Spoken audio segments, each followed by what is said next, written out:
So good evening, good morning, wherever you may happen to be.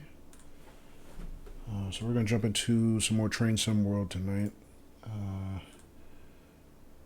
Mainly we're interested in checking out the new Ruhr Sieg Nord DLC, I think it's called, or however it's pronounced. I mean, I don't really speak German, but yeah, the new DLC that dropped this week. So we're going to check out a little bit of that and probably a few other things. And see how that goes.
Welcome to this BR143 electric locomotive in DB Traffic Red livery. During this brief introduction, we will go through the start and stop procedures. Climb aboard to get started.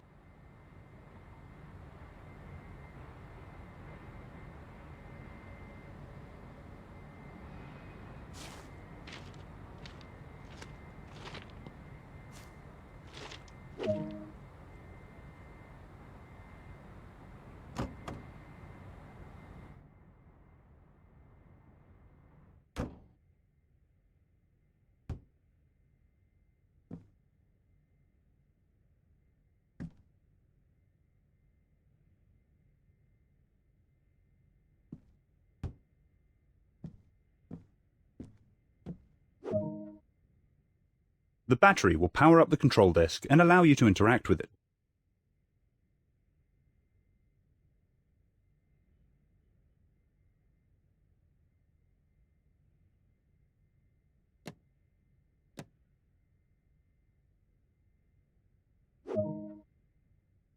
This locomotive draws power from the overhead electrical supply via a pantograph mounted on the roof. For this to work, we'll need to set up which configuration we'll be using.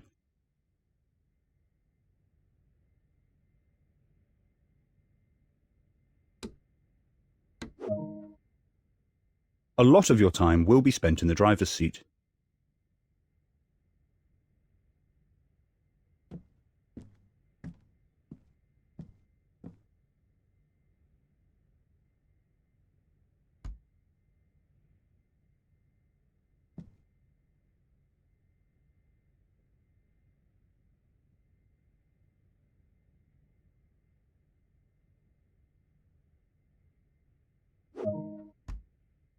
To get the locomotive up and running, set the master switch.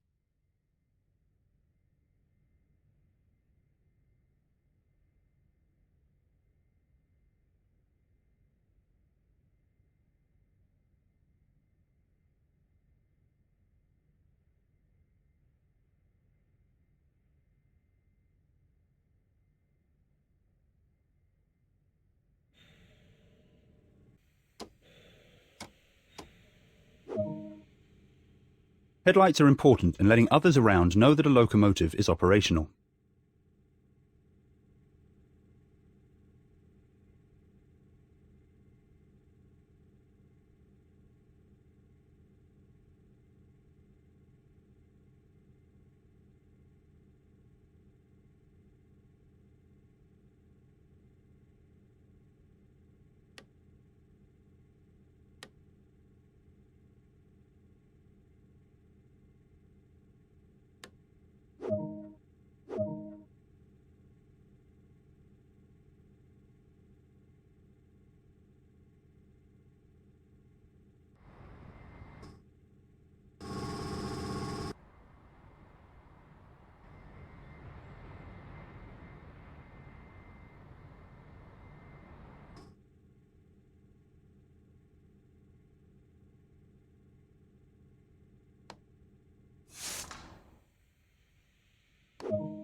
The locomotive is now ready to be energized. This is controlled by the main circuit breaker.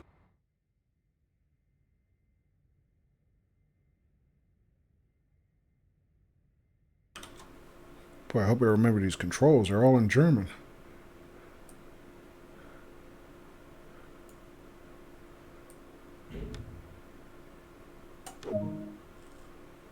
The train brake is used for normal line operations.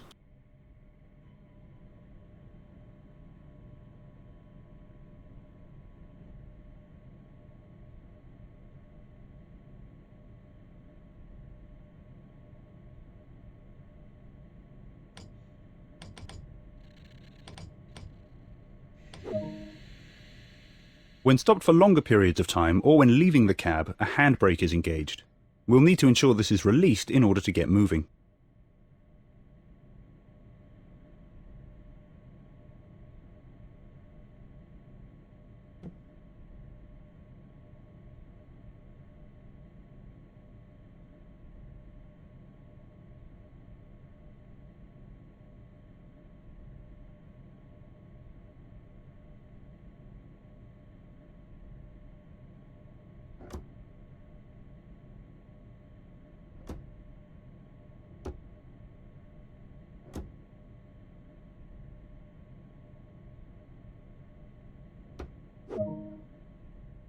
The force selector determines how much tractive effort force is being supplied to the train.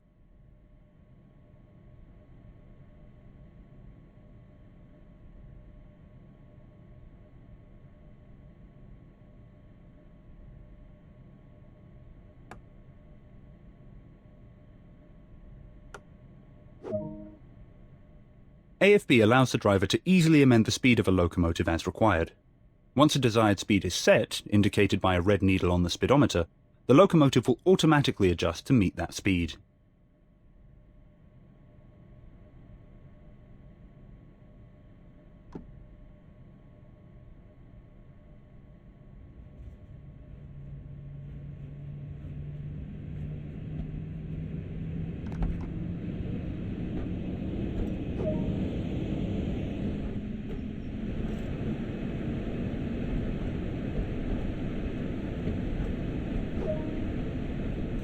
To prepare the train for stopping, AFB should first be turned off.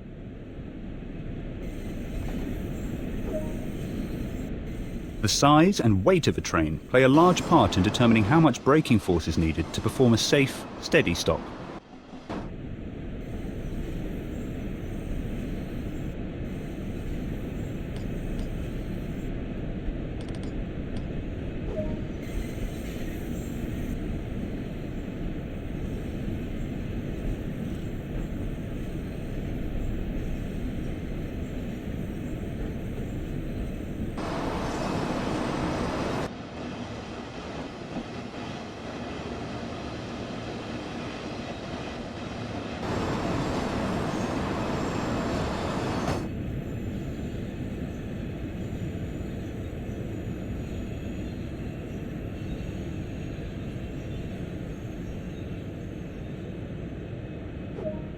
Good work, that is the basics covered.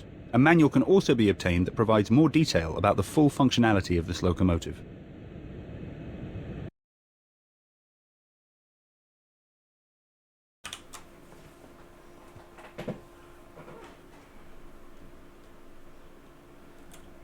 Yeah, I hear you there, man. How you doing, sheep ownage? Yeah, it's my first crack at this this particular train set. So it's definitely some differences from the other ones that they have. I mean, but this one's electric, right? So I hope it doesn't explode.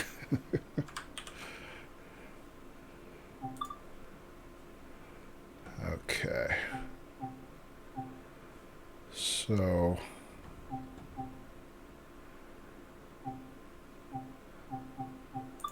let's see, is there any other tutorials available there?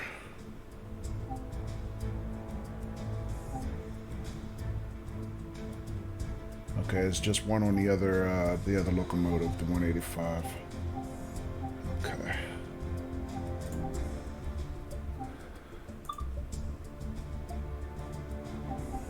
Now let's try out one of the basic scenarios and see how we make out.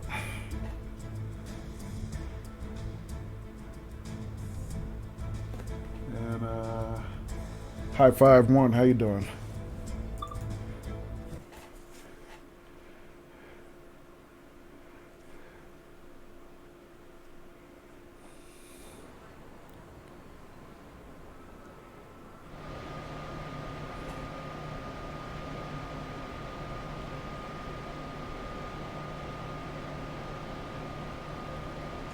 Oh, you speak German also, huh? A little bit.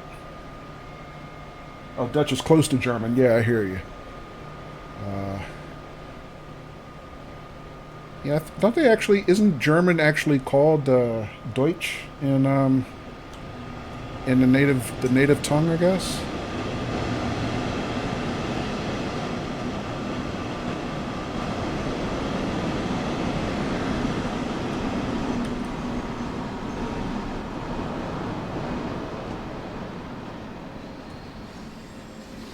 Okay, head into the yard and to the train. 200 yards.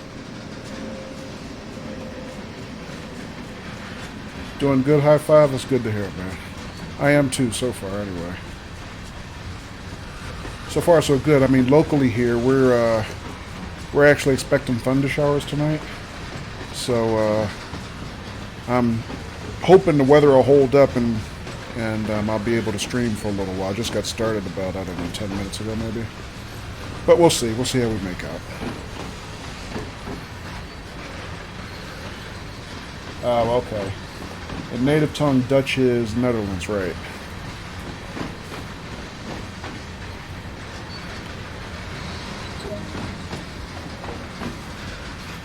Yeah, I don't speak either German or Dutch. I do speak some Spanish, but I never really had the opportunity to learn German or Dutch. But it looks like as you go through the control sets on this, that the controls, the overlays on the controls are in English. So maybe I'll be able to get by with that. But yeah, as I'm kind of looking at the control labels themselves, I mean they're clearly in something I can't read. So definitely need some help. All right, so.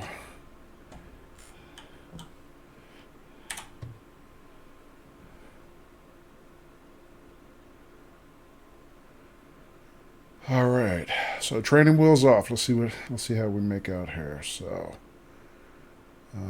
set the battery to start and the pantograph to rear. Oh, that's interesting. So, the training that I just got was on the locomotive itself, but now I'm supposed to operate from the opposite end of the cab on the other end of the train, and everything's completely different. Great. All right. Let's see. So I got to go all the way back to the other end to get to the pantograph controls.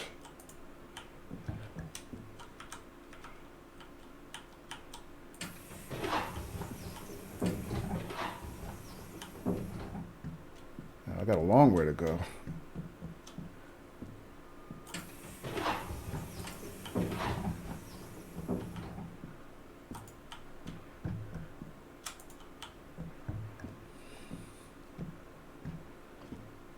I might as well just went outside. Okay.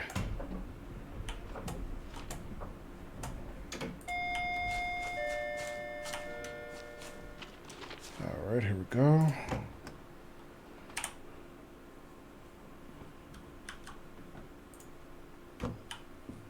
So, do either one of you have you played this?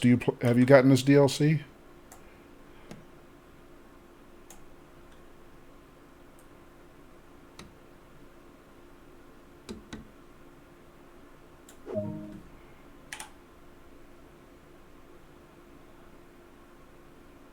Oh, is that true, Sheep Orange? Very accurate, huh? Yeah, I'm not surprised. Actually, I mean, I've been playing this for PC for a couple weeks now, and I mean, I'm very impressed with the sim overall. Oh, I'm not done on this end yet. It looks like. And I mean, there seems to be a lot of detail in this, so I would think that, you know, the devs definitely spent a lot of time making sure that the fidelity was what it needed to be.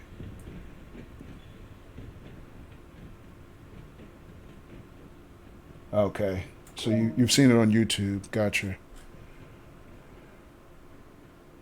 All right, so I have to charge the brake reservoir now.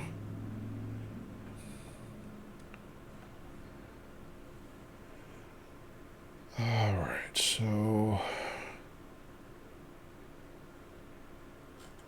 let's see. Those are the gauges. Is it charging, or do I have to? I mean, usually on some of the other trains, what I have to do here is I have to actually release the brakes to charge, but it looks like they're already charging. Okay. Alright, so I have to start the locomotive now. Pantograph is set to raise, or I have to set it to raise, and close the MCB. Okay. And close. Alright.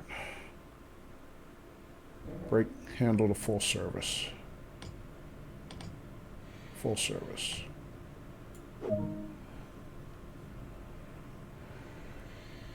Alright, yeah, this is... Alright, now I have to release the brake.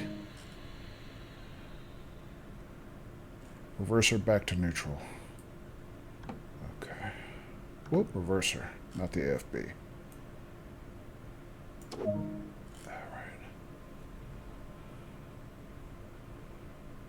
So driver's brake to off.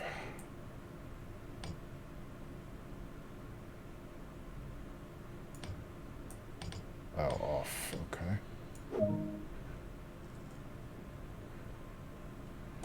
Alright, tail lights on this end. Got it.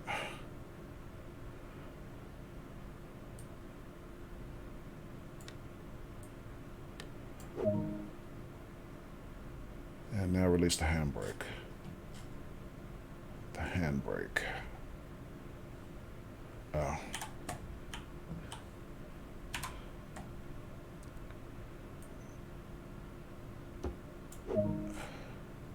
Alright, back to the other end.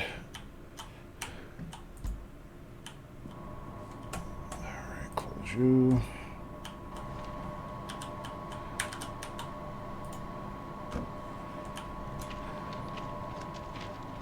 Dovetail definitely likes to make you run quite a bit in this game, one end of the train to another. I'm just glad this train's not as long as some of the ones in the other games or the other routes. Like some of those freight trains, you know, they're like a mile or so. You're running for a long time trying to get back and forth. Alright, set the battery to on. Alright.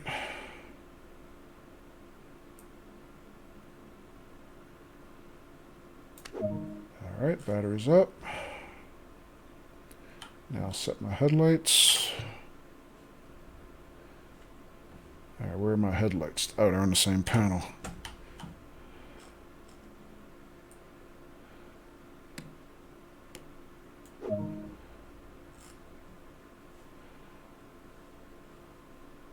Alright.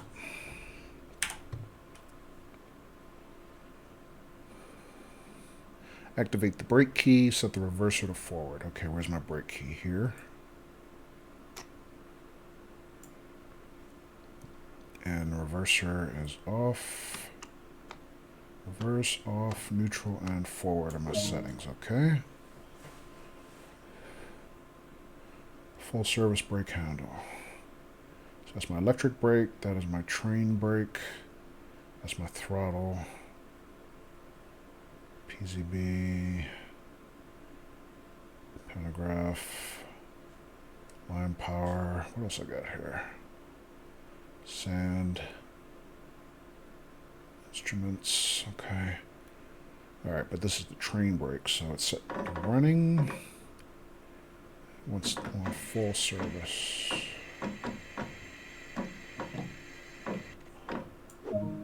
Okay. Yeah, that is true. Yeah,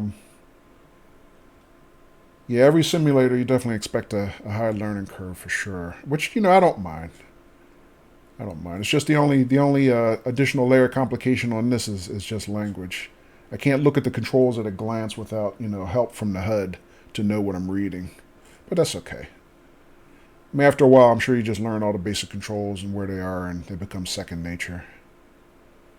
All right, so now train brake back to full release. And I guess the brake pipe is charging again. Seemed like I already did that on the other end, but okay. Now set the pantograph to raise and the MCB to closed.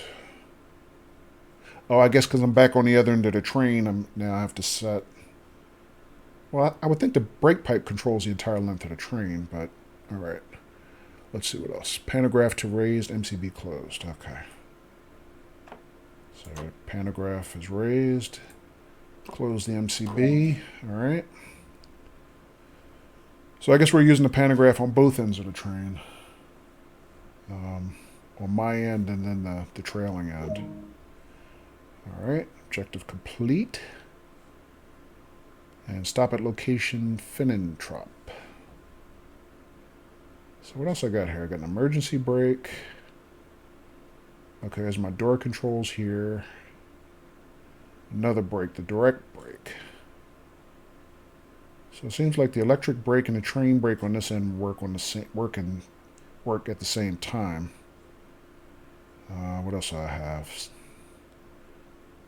More door controls.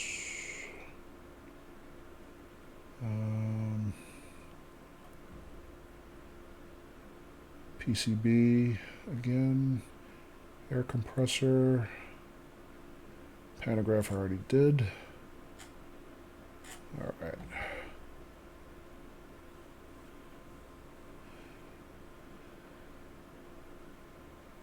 All right, I don't think there's anything else of interest for the moment. So let me see, my brake is at release. And throttle up.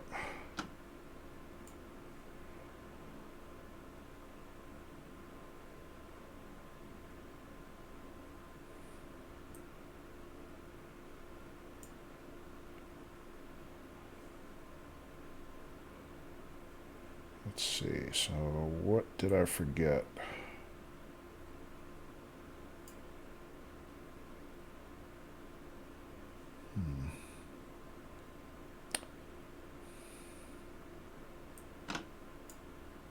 Reverser is in forward, yes. Brake is released.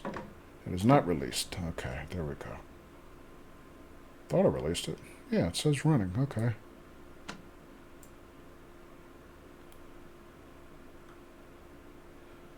Note the train brakes.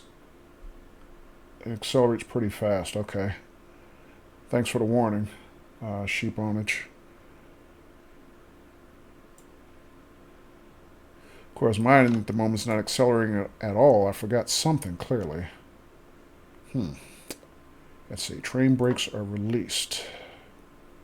Electric brake is released. Reverser is forward.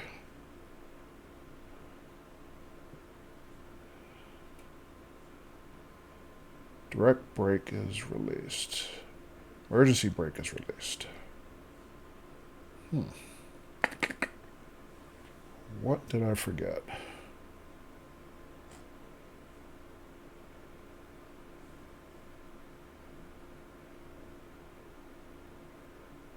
Looks like the brakes are charged, but they are released.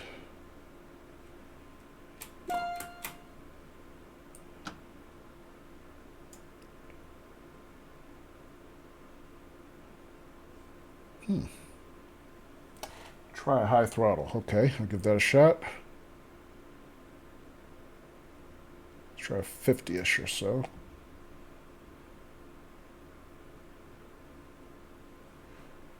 All right.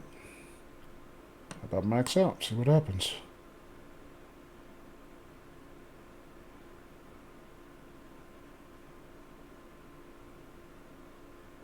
Okay.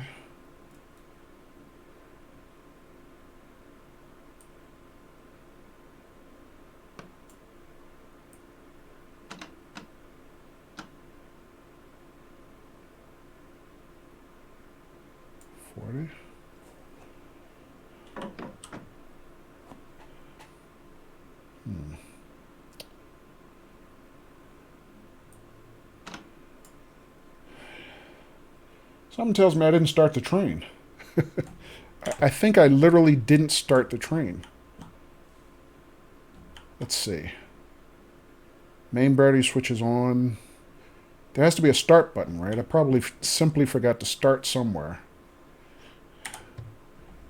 I mean, the pantographs are up. It's probably getting power, but is there like another motor I have to start? Pantograph is raised. MCB is closed. It says train line power is on. Okay.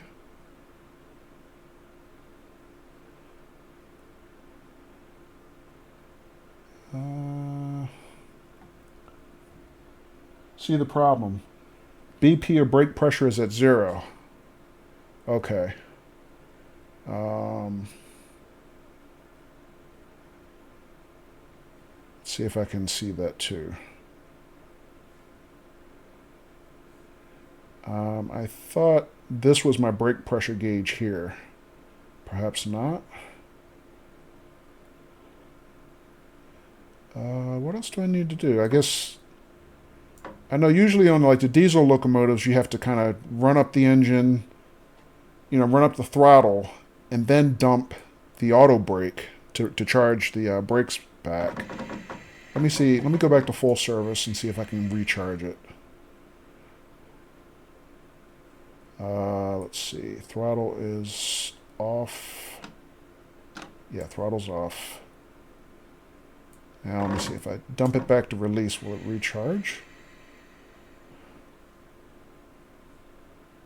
I mean, I hear like a hiss. It sounds like it's air moving somewhere. See if I can get some forward speed now.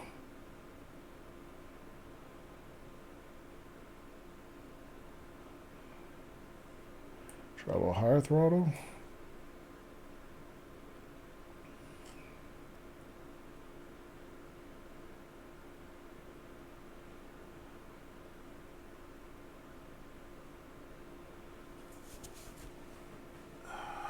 With electric trains, it works with amp seen on button right gauge. Button right gauge.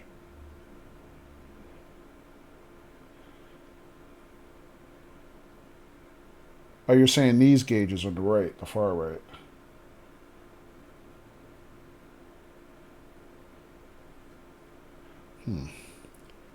Okay. Alright, I'm not clear what I have to do to charge it, though.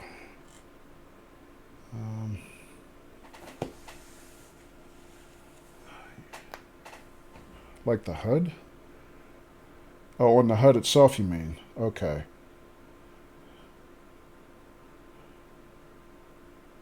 Yeah.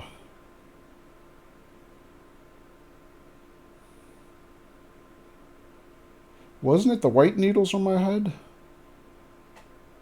You can see your train is receiving power from the network because on the left power interface there is a charge. Okay. I'm not sure which one that is. Oh, the charge is here, I guess you're saying. Alright.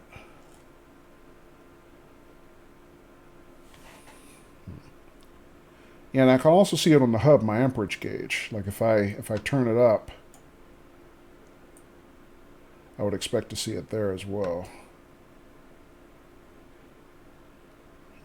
Now it says 0 amps.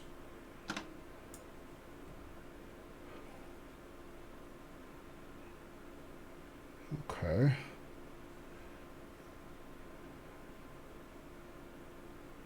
I don't know. I'm kind of stumped. I feel like I don't know exactly what I need to do next. Brake key on. I don't know. Let me see. So if I go back to full service brake.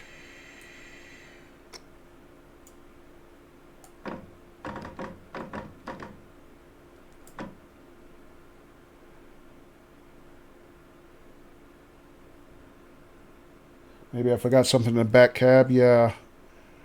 I guess it's possible.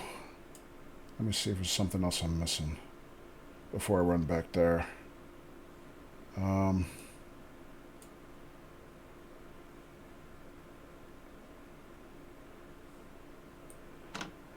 Okay.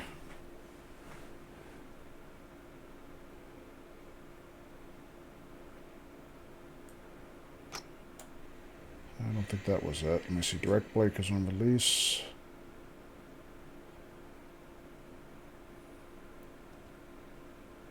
Wait a minute. Was the train in neutral? And reverser says forward. I mean, I'll try to throttle again.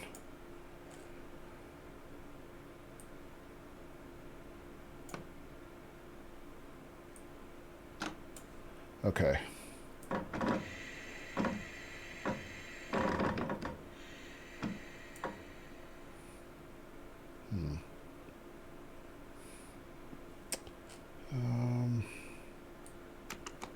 I mean, I'll switch it out and switch it back again, but I don't think that's it.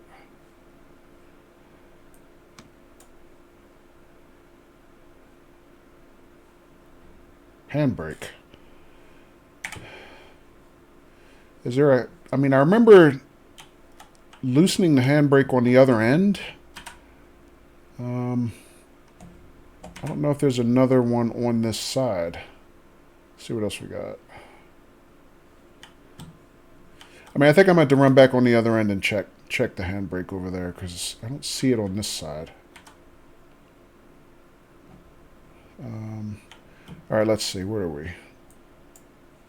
Let's put the... all right. Throttle is on. Reverser is forward. Let's go back to full service. And I'm going to go back to the other end and see if I can... see if something was missed.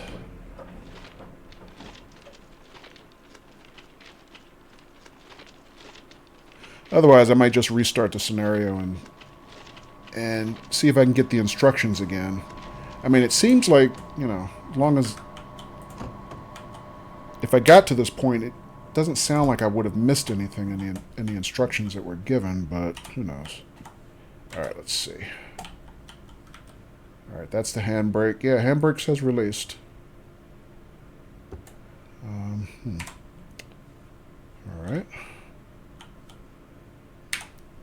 Let's see what these brakes say. Driver's brake is off. Direct brake is at release.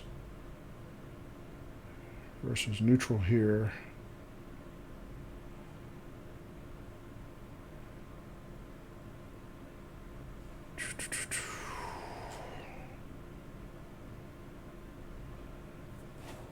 Okay, okay, sheep ownage. Thanks for stopping by. I'll see you later. All right. Driver's brake valve is off. Direct brake is on release. Right? Yes. All right. Full service versus neutral.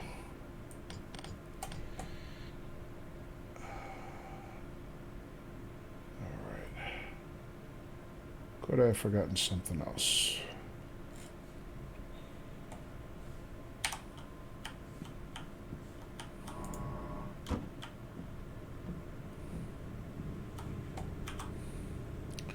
All right, I'm gonna double check the pantograph at this end. That's okay, I don't need that. Pantograph rear, okay.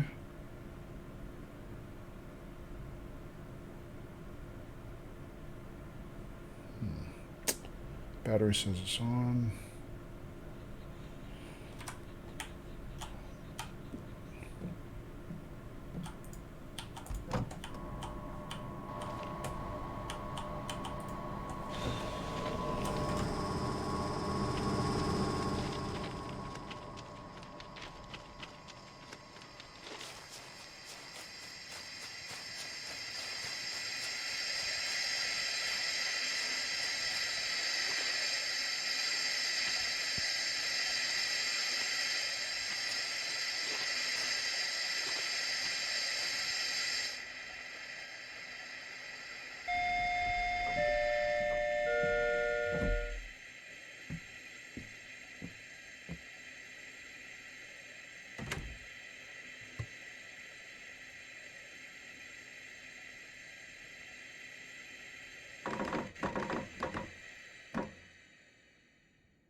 Main switches up, headlights up.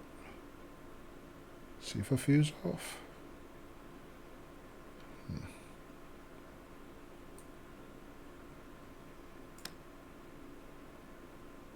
I don't know.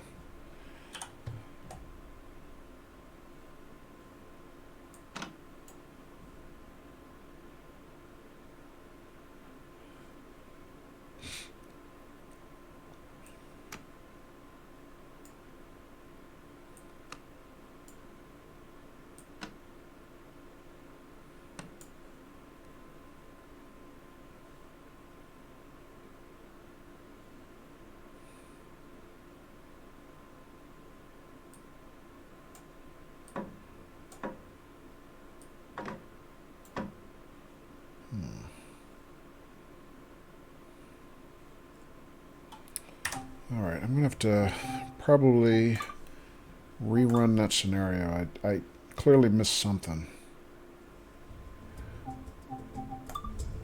Let's try that again.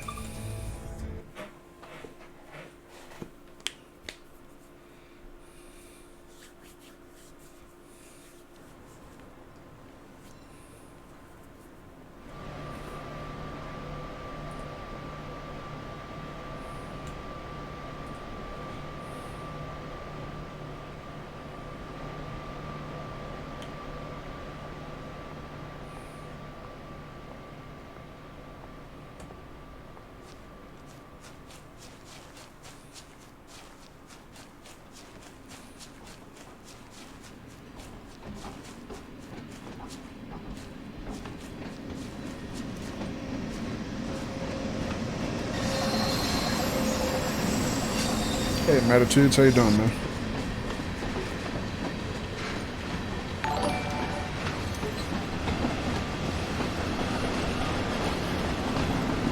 Oh, thanks for the follow-up, Matitudes. Yeah, it's fun when it works. At the moment, I'm kind of stumped. They have a new train that was introduced in the DLC this week, and this is my first exposure to it, and I'm trying to get this sucker running, and it's not quite as easy as it looks, this being a Seminole, so I'm just trying to figure out what I'm doing wrong.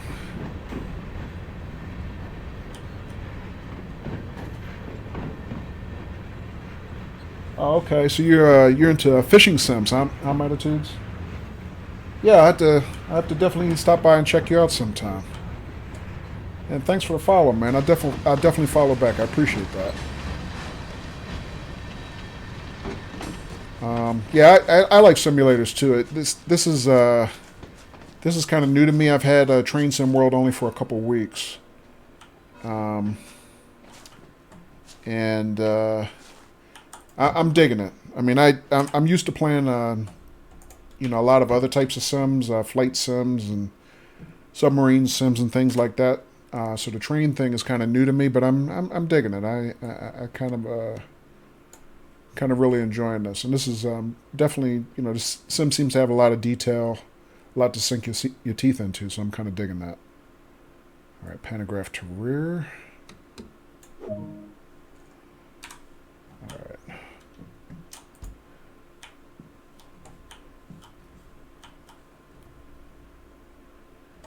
Yeah, it does look nice, man. The graphics are really good. There's a lot of detail. I mean, it's definitely a lot of fidelity to the sim here. I'm very impressed.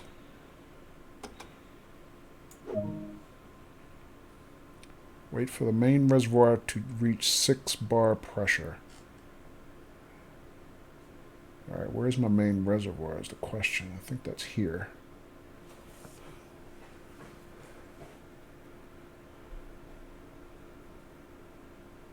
Oh, okay. Microsoft Flight Simulator you're talking about, Matitudes? Yeah, if that's the one you're talking about, I actually own a copy of it. I bought it a couple years ago, but I haven't really had the time to actually get back into it. I used to play it years ago, and I bought it when it was on sale on Steam. But unfortunately, I really haven't had much time to play back into it. It's not just time either, but it's sometimes patience. Flight sims are very demanding and can be very punishing, and this these train sims I'm finding are also very detailed, and but at least I'm not worried about crashing into the ground when I screw something up. All right, so raise the pantograph. Whoop, that's the MCB. Do the pantograph first. Raise and close the MCB. Yeah, the guy in Washington. Yeah, man. You're talking about the dude who he stole a plane and it tragically ended up crashing into the island out there. I think it was. Yeah, yeah, definitely. Yeah, I heard about that. That's a shame, man. I mean, that guy was obviously, if he was able to teach himself how to fly, because I think he was like an airport worker in Washington, and if he was able to teach himself how to fly, kind of on the down low. I mean, that guy had talent, man. But he was also obviously a very troubled soul, to plan out something like that and figure out that's how he was gonna, go out. So, respect for his obvious, unused talent and ability, but man, that's just sad, It's just sad. And I'm just glad he didn't really take anybody with him. Nobody else got hurt. Yeah, I did hear the radio call. It really was, it was something else, man. It was, it's just, it's just a waste. You hate to see somebody who is in that much pain. I mean, I hate to see people in pain in general, but I don't know. Dude had a lot of potential, obviously. He's able to pull off something like that. Again, my main thing is with him is just, I'm just glad that nobody else got hurt with that. Yeah, that was really tough, man. I definitely did hear about that. All right, reverse it back to neutral. Whoop, that's the wrong control. That's the AFB. I need the reverser. All right. There we go. All right, driver's brake to, driver's brake, wrong one. Driver's brake to off. Where is off? Off is here. Okay. And, oh, man, I keep jumping up out the seat like I'm done, and I'm just not quite done. So these are, now set these to tail lights, because this is the back end of my train. And now release the handbrake. That's what I keep jumping up thinking I'm going to do next. All right, handbrake to released. All right. All right, so back to the cab car.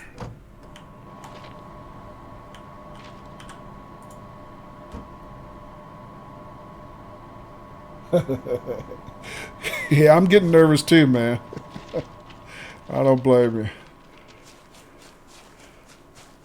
Yeah, you don't want to be riding with this noob engineer right now. Not till I make sure I got my stuff together and know what I'm doing. But this is a very pretty train, man. I mean, look at this. I mean, this is like a double-decker train. Look at this. It's like an upstairs section, like, flying first class type stuff up here. And I mean, this is fancy. It's like stairs and glass partitions and stuff. Look at this, man. This is beautiful. Look at that. That is something else, isn't it? I mean, the devs did a live stream for this. Welcome back, Sheep Ownage. Hey, Bald! How you doing, man? Thanks for the follow.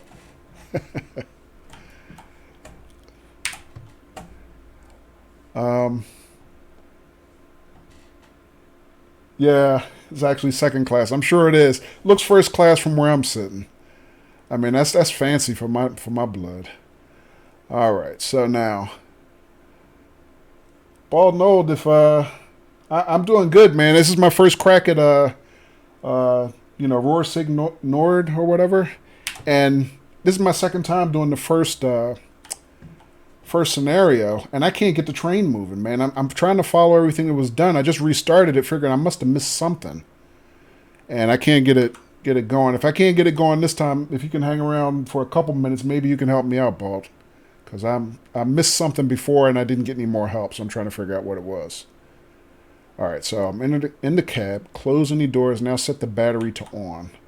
So battery main switch is now on, okay. I mean, but this is a sim after all, right? So you missed something. I mean, you're on your own, I guess. Signal to headlights. All right. So this is the headlight end.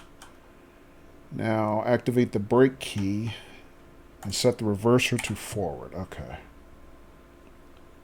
Yeah, if you can, Bald, thanks. I mean, because I think I had missed something before, and it was the end of kind of like the tutorial part being held by the hand, and I was just SOL. I was just out of luck, you know.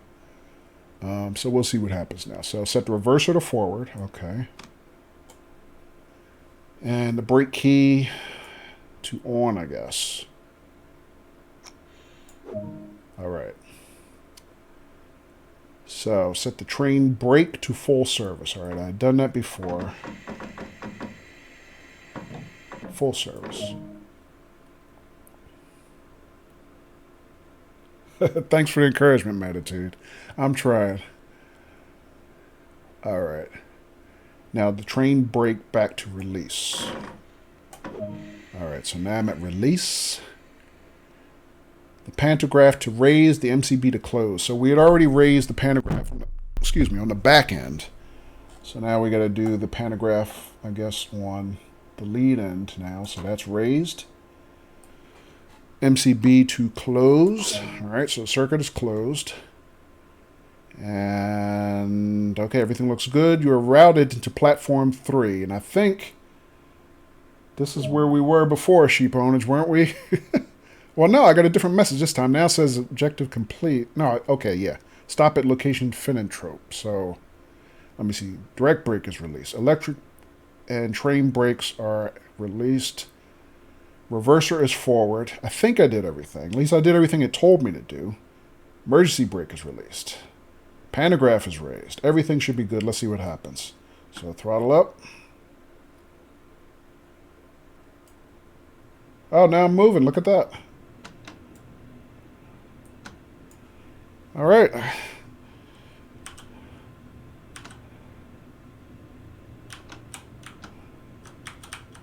Well, it's moving this time. Woohoo! You know what it was, Bald? It was you. You showed up and you scared the train into working for me. It liked you best. That's all we needed. We needed Bald and Old in the house. Because I swear I did exactly the same thing before. I mean, even Sheep Ownage here, yeah, he agrees. He watched me do everything, and something was just missed. And, I wouldn't put it past a glitch to be there somewhere. All right, but we're rolling now. So, Bald, it's what? It's about after midnight where you are right now? Oh, let me catch my brakes.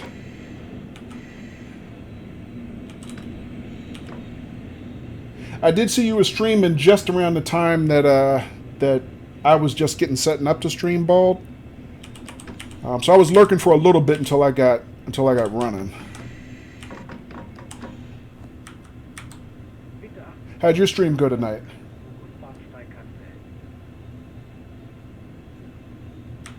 All right, I'm a little short of my opponent. Yeah, thanks. I'm glad you stopped by there, Bald. Guys, if you get a chance, check out Bald and Old. He's a terrific streamer from the UK. He kind of has been my inspiration for getting into streaming for the train sims. And he's terrific. He's a great streamer. I definitely advise everybody to go check him out when you can.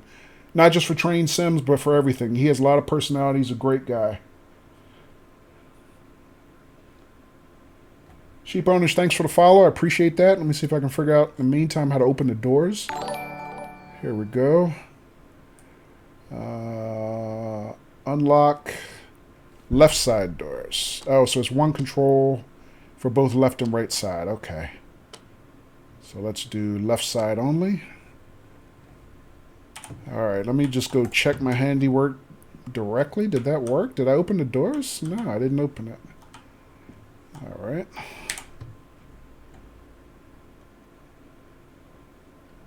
Oh, thanks, Bald. I appreciate that, man. Bald Node, you gonna be streaming tomorrow at all? If you are, I'll definitely swing by and see if I can spend some time with you there. Hit tab key to open doors. Okay. Unlock left. Oh, okay. Great work. That's it for this shift. Thank you. Oh, okay. So that's just a little baby scenario there. I didn't have to do anything else. All right. Well, the door control is kind of interesting there because I turned unlock, but obviously there was another button, I guess. It didn't prompt me to hit the tab key, but I must have missed something. In UK time, you're going to be on and off on Sunday. Okay, okay, Bald. Yeah, that's kind of your normal MO. I kind of notice how you roll. You come on and off at different times during the day. Yeah, I'll try to catch up with you at some point today. I had said earlier before you came on that I don't know how long I'm going to be streaming. I think I started, I don't know, maybe about a half hour ago on my local time. And the problem is locally we're having thunder showers here, and I'm kind of keeping one eye on the weather, just trying to see how much streaming I can get in tonight. I was hoping for a couple hours, but we'll have to see if the weather cooperates. Thunder and lightning. Once the lightning starts, I got to get out of here. Nice and dry there. Oh, okay, that's cool. I heard it's been pretty hot in London this summer. I mean, here, it's been hot too, but it's just, we've been getting a lot of rain, like every weekend, like clockwork. Rain, thunder showers, bad storms. I actually had some property damage on my home this year that just got fixed a couple weeks ago. That was tough because I had to file like homeowners insurance for that. That took me like 2 months to get everything resolved. And so that was just, stress I didn't need, But it's just been crazy weather-wise. But we'll see how we make out tonight. Too hot but cool now. Okay. I hear you. Well, it's good. Just in time. Ready to have a nice, sexy, cool evening with your girlfriend there tonight. Hopefully, right? Hopefully. Or is she working tonight? All right. Let's see what else we got in terms of scenarios. Yeah, sheep ownage. Sheep ownage is my witness. Yeah, it seems like I did everything before, but it just it's for some reason just didn't seem like it worked. Oh, the old lady's away on holiday for a week. Oh, okay, Bo. So you swinging bachelor tonight, huh? A wild Saturday night in the UK?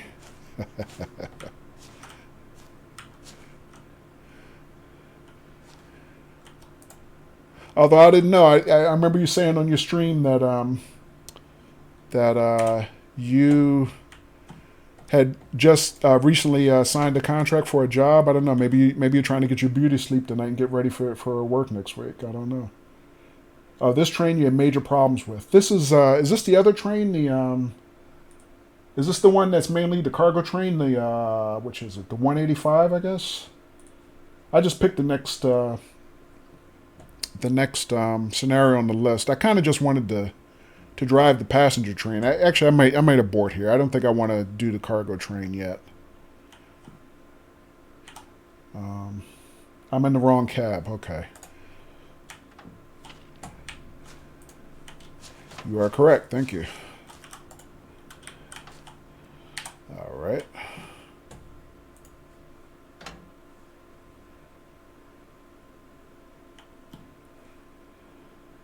Yeah, that's what I want to do too. If this is the cargo train, I think I want to bail on this one too.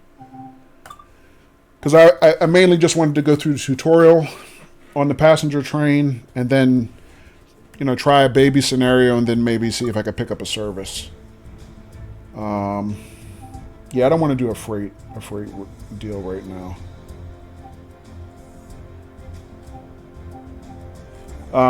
If you got any recommendations...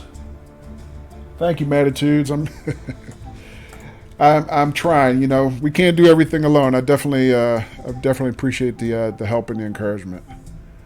All right, so let's try a service. See if we can get something interesting. See if I can get this thing down the railroad to more than one station. All right, let's see. So, operating all stop to Siegen. You will be in charge as far as Finnentrop, where another driver will continue. Alright. It's pretty early in the morning. It's like 5:40 there.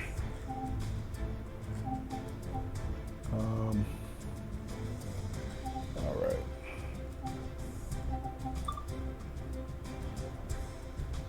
Move this train to Hagen, HBF ready to begin service. Okay, that sounds like it's not necessarily a full service. That sounds like just transport a train to service.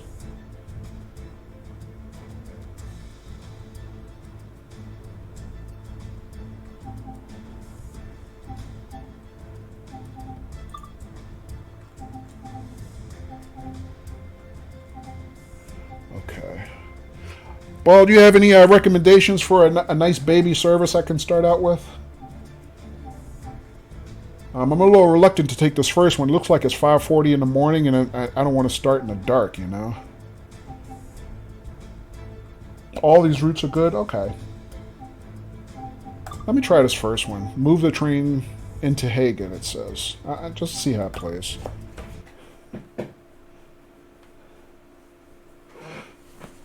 From 9 a.m. Okay. Yeah. I don't want to do my first service kind of, starting out in the dark. Because I did notice, lurking on, or not lurking, but watching some other streams that when it's dark in this game, it really is dark. So I'll get there. I just got to get my experience up a little bit before I do that. All right. So stop at Hagen Platform 8 by 9:02. Am I already set up, or do I have to... Okay. See, my brakes are released. Where's my pantograph? I mean, do I have power? It looks like I have power.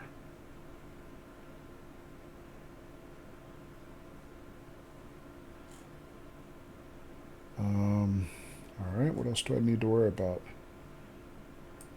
Well, let's just try it first, see what happens.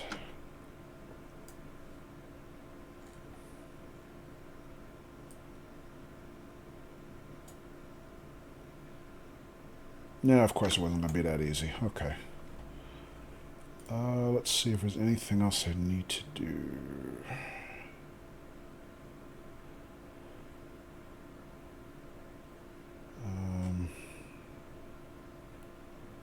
Right-hand side. Don't forget the key. Right, the brake key. Thank you.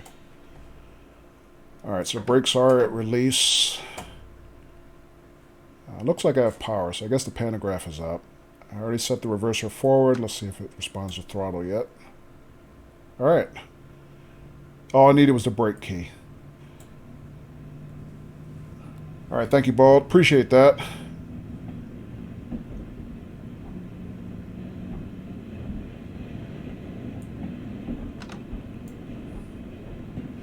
Alright, let's see. Make sure my hotkeys work.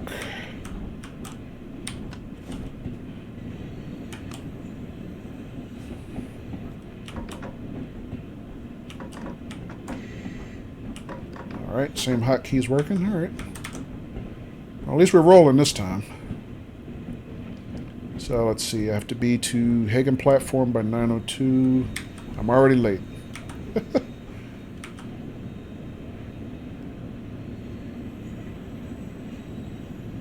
You can't use the MCB as a cruise control.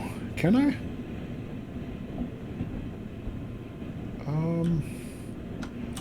Let's see. I remember the MCB in the other end of the cockpit, or the cabin, the other end. I have a throttle here.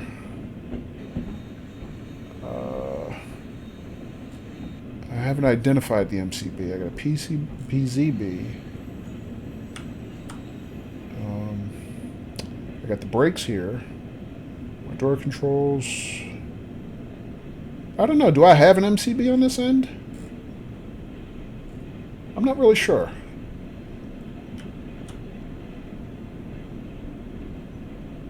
Or is it this? No, it's not that handle. Unless it's another control I'm not looking at. Alright, let's start braking.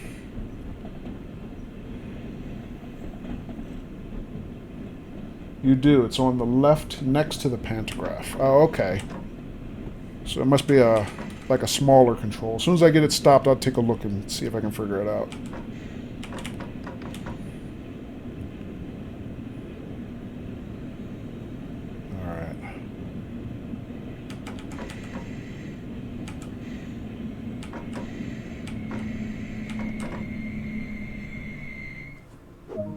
Alright.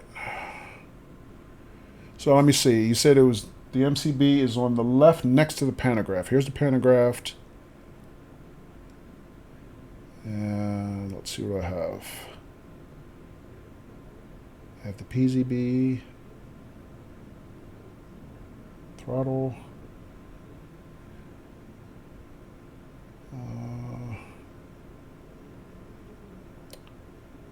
Is it on this panel? This subset of controls?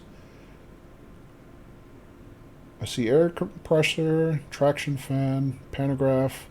Oh, MCB is here. Got it. Never mind. I got it now. Thanks. Thanks a lot, Sheeponage. It's in between the two. For some reason, in my mind, I thought that was the...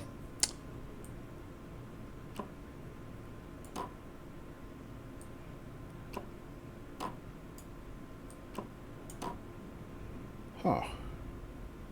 Okay, maybe I'm not clear on what the MCB was. I thought the MCB was... Well, first let me open these doors because I need to do that. Where's my door controls? Open right side doors, I think, right? And then tab.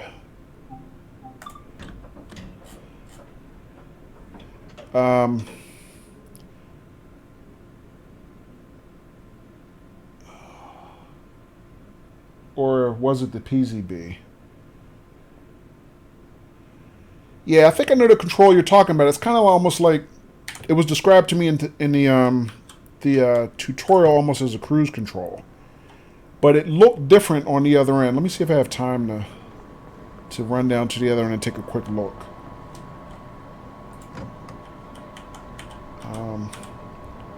But I remember what you're talking about.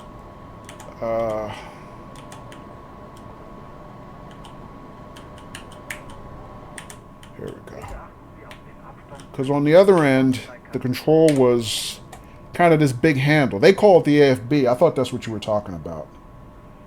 So that's what I'm confused by. The AFB in the tutorial was how I regulated speed. But yeah, I don't think I have that control on the other end. Welcome back, Bolt.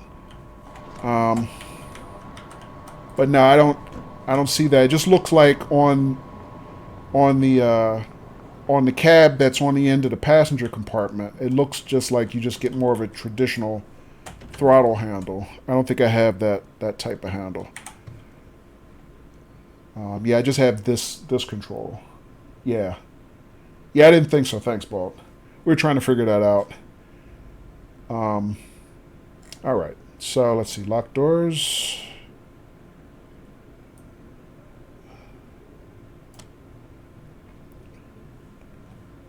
Let me see. Are my doors closed? They are not.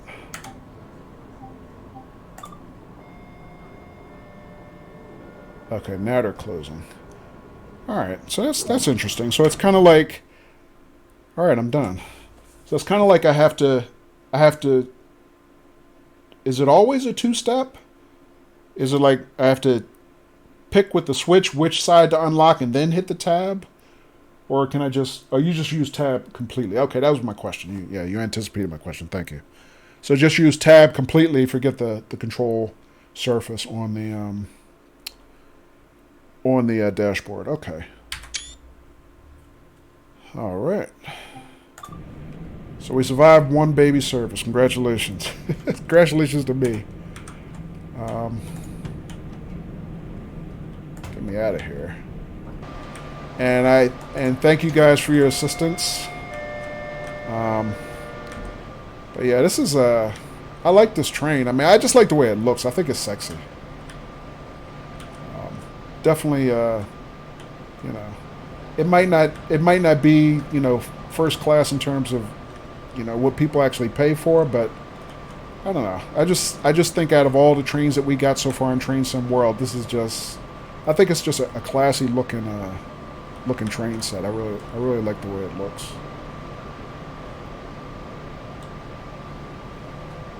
Most of those routes are short, but some routes are about 45 minutes long, and yes, tab for doors. Okay, thanks, Bob.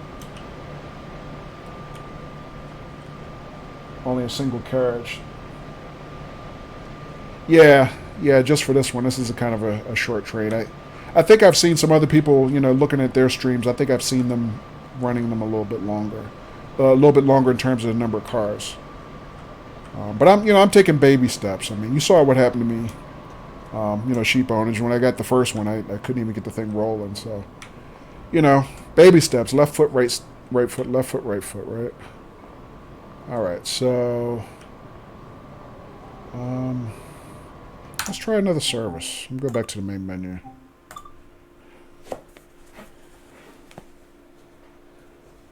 You've pulled 5 carriages, Bald, have you? Depends on the route, right? Okay, that makes sense. This is your favorite DLC so far, Bald, do you think? That's good. Sheep owner, did you say when you were in Germany, they were about 20 cars long? Wow, yeah.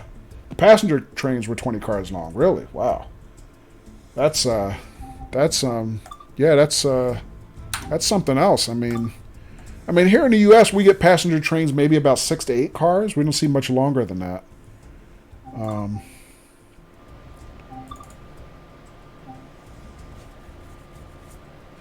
Now, our freight trains, yeah, you'll see those running miles long almost. All right. Let me try something else. Something a little bit later in the morning. Operate this semi-fast service to Siegen. You will be in charge as far as Finnentrop, where another driver will continue. Okay. What the heck? Let's try the next one. Yeah, cargo were much longer, definitely. Yeah, I'm sure it's like that everywhere, in every continent, pretty much, You've seen cargo trains of 40 long with just cars. Crazy, yeah. I hear you.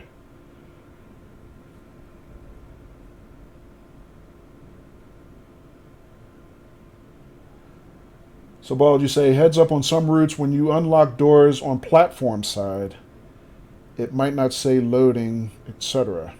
So open doors on track side. It is a bug. As it's a bug. Okay. All right, I'll look for that. Thanks for the heads up. I appreciate that.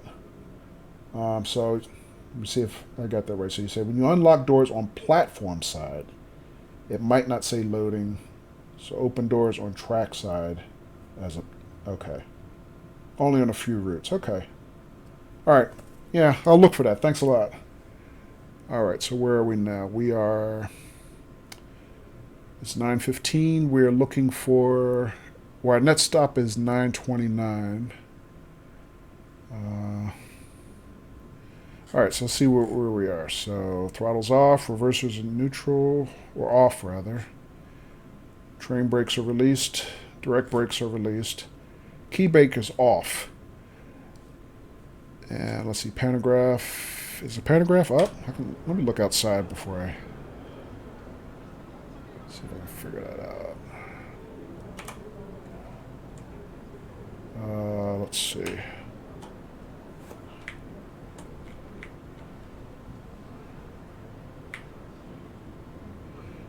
I don't even see the pantograph. Maybe it's on the other end.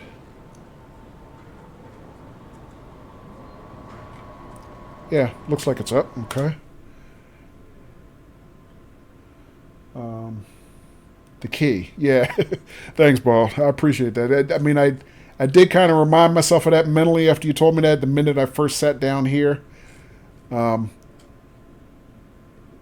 the thing is, like, just starting these services, I'm not sure how much setup you have to do, but it looks like most of it's already done when you first start it. So, all right. So, only thing I need to do here is the key brake. It sounds like everything else looks like it's set up already. Yeah, it looks like I have brake pressure. Yeah, everything else looks okay. Key is the main thing. All set up, but better to check. Yeah. Yeah, I hear you. Because, up till now, I've been mainly doing a lot of the CSX freight train stuff. So I'm just starting to get my feet wet with the passenger train stuff. And I'm not sure, how much you're already set up when we get started. So, just getting used to it. Alright, so main battery switch is already on. My headlights are already on this end. And I don't have anything else here to worry about, I don't think. Alright. Let's see. Well, let me take a look inside. Are my doors even open yet? Looks like my doors are closed. Guess I can at least open the doors for the folks. I mean, I got a little wait before the service starts, I guess. So your advice is to just go straight to tab. Don't worry about the dashboard control. So let me try to remember that. So lock left, unlock right. Oh, the platform is on the other side. My passenger platform's on the right side. So let me lock the left and unlock the right. Okay. Let me give that another try. No. Looks like it's still closed. Try that again. Unlock the right. Now they're open. Okay.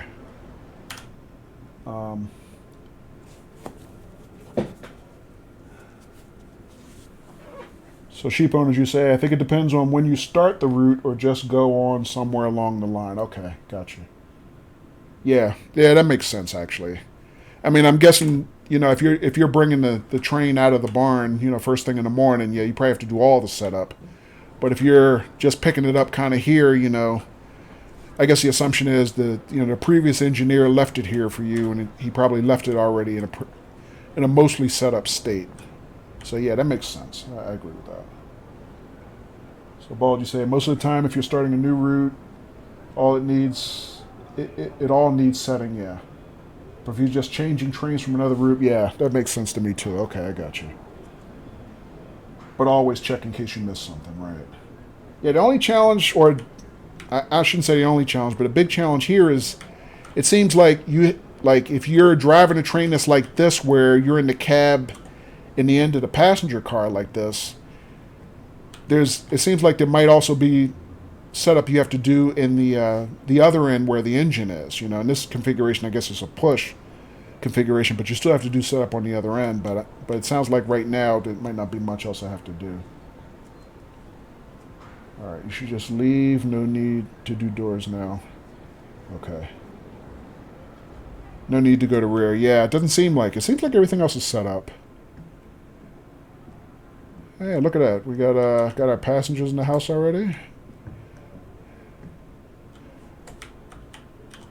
Yeah, but I know when Dovetail Games did their live stream on, I guess it was Monday, right?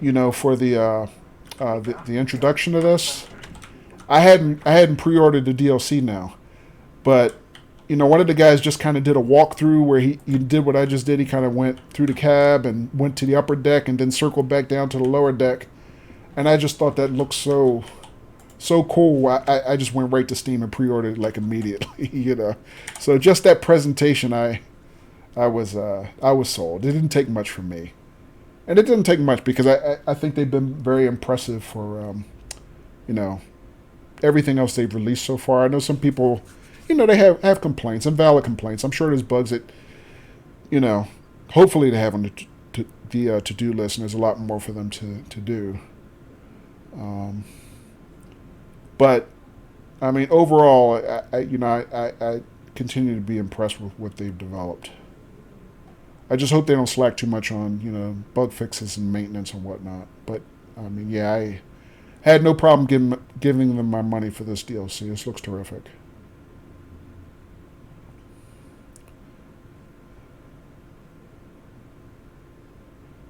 You know what? Let me check something. Oops. How far is my next stop? Oh, I got a long way to go. I guess I should probably get going. Alright, so close the doors.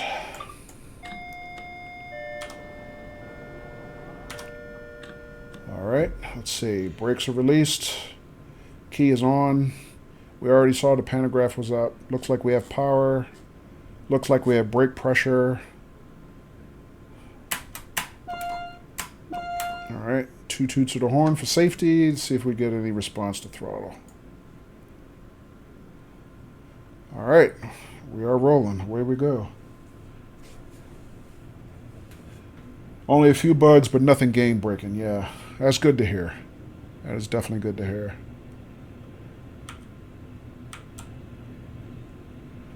All right, and I noticed they made some changes to the HUD. I saw that on the live stream, the devs live stream on Monday.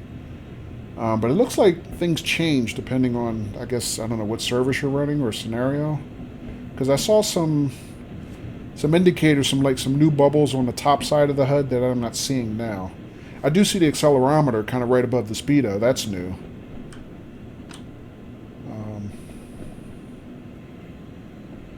You can throttle a lot higher, just around 60%. Oh, okay. I was a little reluctant to do that because earlier, well, Sheep Owners, you told me the same thing that earlier. These accelerate a lot faster, so I'm used to kind of babying things. But yeah, I'll see if I can put my foot in it a little harder and see what we do here.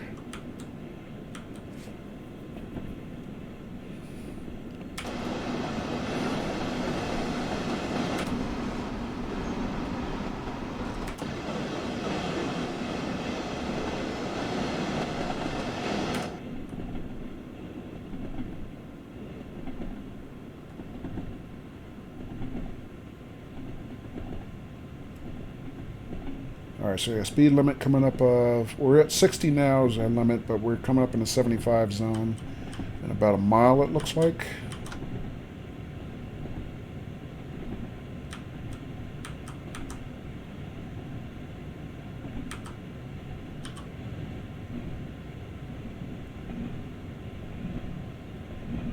But sometimes if you rev the speed, it won't work ASAP. Okay, I got you, Bolt.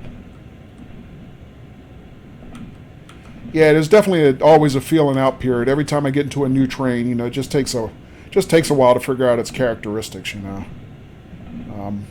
Acceleration, stopping distances, all that.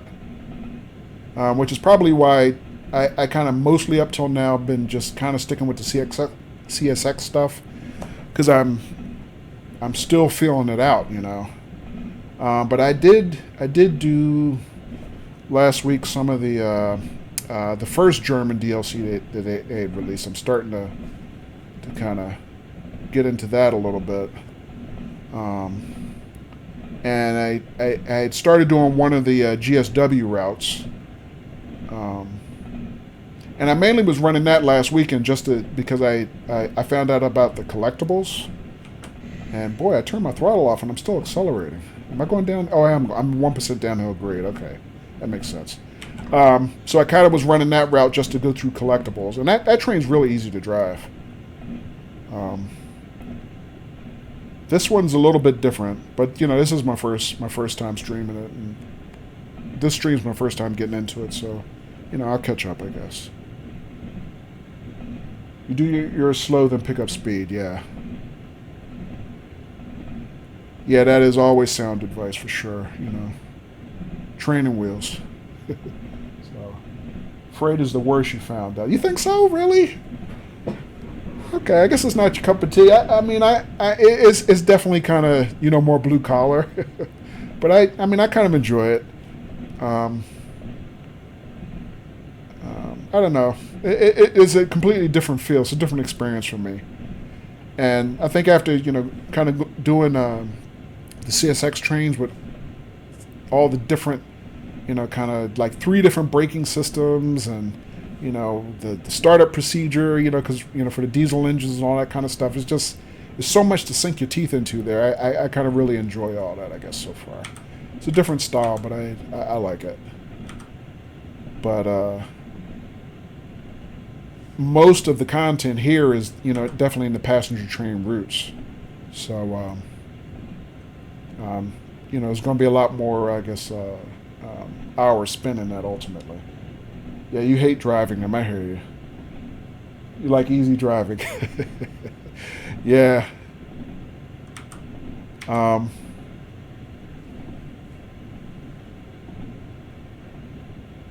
Let Let me see what you say there, Sheeponage. Also, as I might notice, the little bar above the speed tells you, yeah, the accelerometer, right. Yeah, I picked up on that watching the devs live stream on Monday.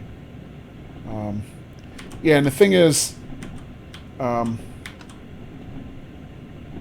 especially, running the freight trains, you definitely get used to, keeping your eye on the inclinometer, because you kind of have to really manage your energy, dragging like, a mile-long train, whether you're going uphill and downhill. The accelerometer is definitely new. I'm still trying to figure out how I'm going to integrate that information into my process. It's going to take some time. That's for sure.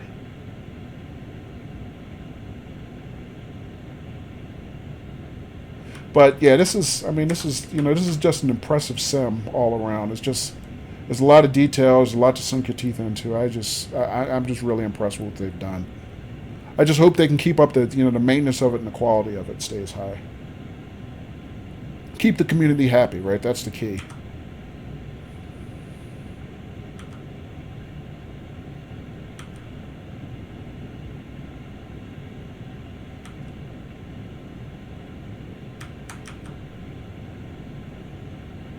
And I did notice with this DLC how they changed the signal lighting. I mean, it's more graphically impressive. I mean, I can imagine, because at this point I can't really read the signals that well yet. I'm trying to learn them. I've been looking at them in the wiki trying to see if I can figure out. Whoop! I'm going way too fast. Let me slow down a little bit. Oh no, I'm not. Okay, I thought I was approaching the station, but I still got 6 miles to go. Never mind.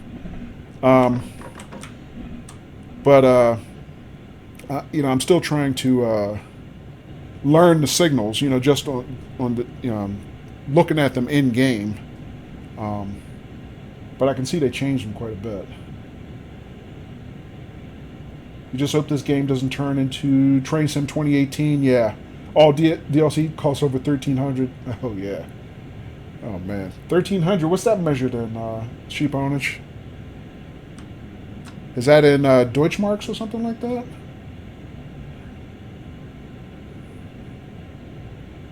Good sound and streaming quality. Thank you, Bald. Appreciate that feedback.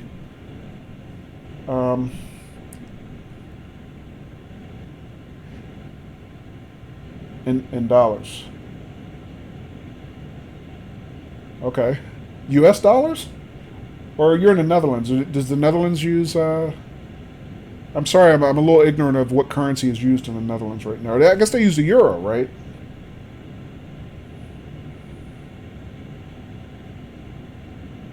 Yeah, I mean, Bald, in terms of my streaming specs, I'm only streaming really source for, yeah, use euro. Okay, thanks, Sheepbones. That's what I thought. But yeah, I just stream at 720p at 30 frames. Mainly because I've noticed kind of you don't really get access to use higher bit rates until you become, I guess, associate and then eventually partnered. So I kind of keep minimum HD specs just to try to be compatible with, I guess, as many viewers as possible until I kind of get better established, I guess. You change your res to 720p too, yeah.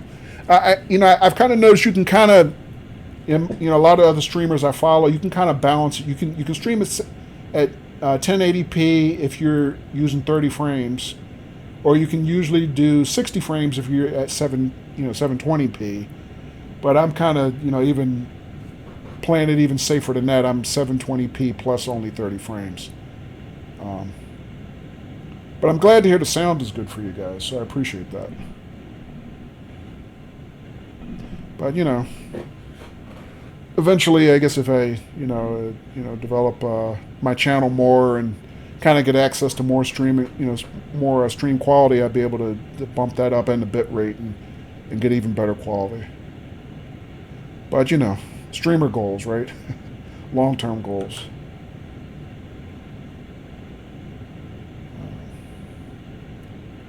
Sound quality doesn't use much bit rate. Yeah, that makes sense.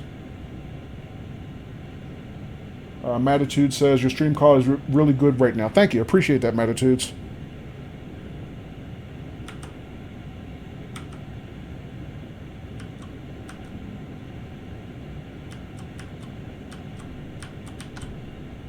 All right, so we are just below the speed limit, cruising at a nice 70 miles an hour. And how far do we have to go? We're still 3 miles from our first stop. And I am really late. Probably late enough to get fired. But baby steps, baby steps. I'll get better, hopefully, as we go along. Running perfect here, okay. And enjoying my commentary. Thank you, Matitudes. Appreciate the encouragement. And I definitely appreciate all you guys, and I don't want to assume, maybe gals also, joining me tonight. I'm sure you guys could have been anywhere on a Saturday night. My girl's also on a business trip this weekend, Bald. So yeah, I'm flying solo tonight as well. So yeah, we're kind of in the same boat tonight. But yeah, I appreciate you guys stopping by my stream. Nice to have the company, you know.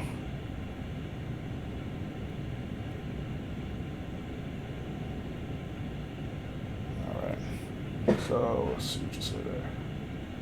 Sheep owners, you say you don't have a problem watching 4K streams with the European internet. Oh man. I'm so jealous right now. Yeah, because I'm here in the U.S. and they, what can I say, man? I mean, capitalism is really holding us all down in terms of our streaming or our internet, our ISP quality. But what are you going to do?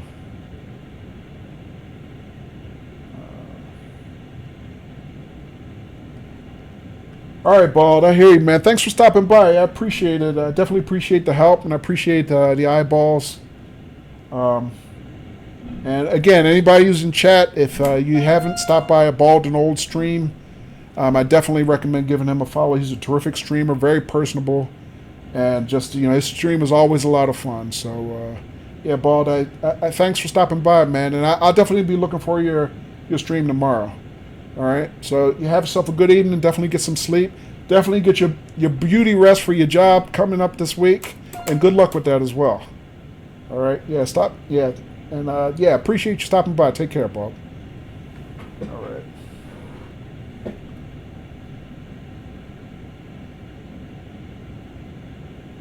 Yeah, I hear you, sheep ownage. I mean, we definitely can use some standards. The problem is, kind of just the political back and forth with our main two-party, de facto two-party system here. Not to get political, because I hate politics in general. But, one party is definitely more favor of regulation. The other party is definitely, more in service of, business freedoms. And we're constantly, caught in the middle of that tug of war. So, yeah, it's a tough situation here.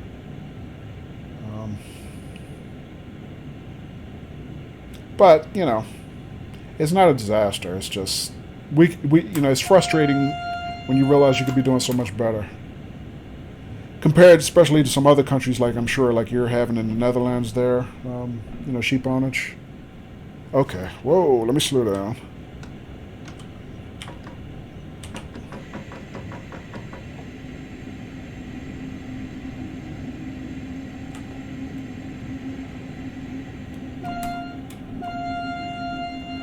Nice stop.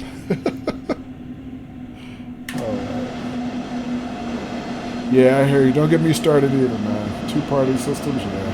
I know. Oh, that was fun. See what just a hint of political talk did to me? I way overshot my station. All right. Let me see if they'll let me back up. Because I think I remember trying this on when I was streaming last week when I was doing kind of my scavenger hunt for collectibles.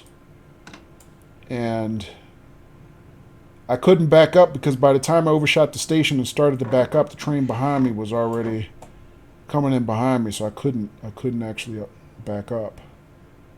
All right, so I'm in reverse. Yes. Brakes are released. Yes.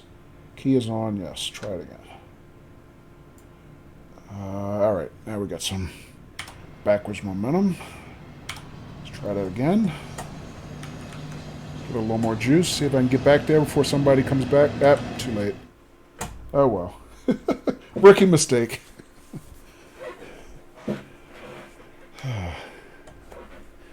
Yeah, that's what I get for running my mouth even a little bit about politics. All right, replay the service. Let's try that again. But, it just gets a little frustrating because we know, our companies have the technology to do better for us. They could serve us better. And we can see other other countries doing better. Netherlands, South Korea, different places in Asia. And, yeah, it's just frustrating. All right, so let me first open, get my folks on board. All right, that is the correct side of the train.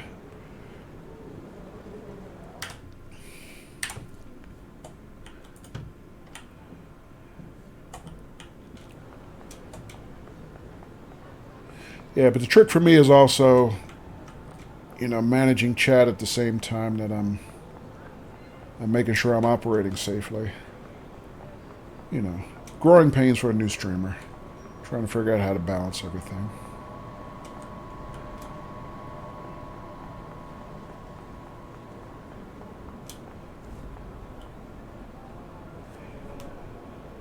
Yeah, South Korea, from what I hear, is it as far as ISP performance.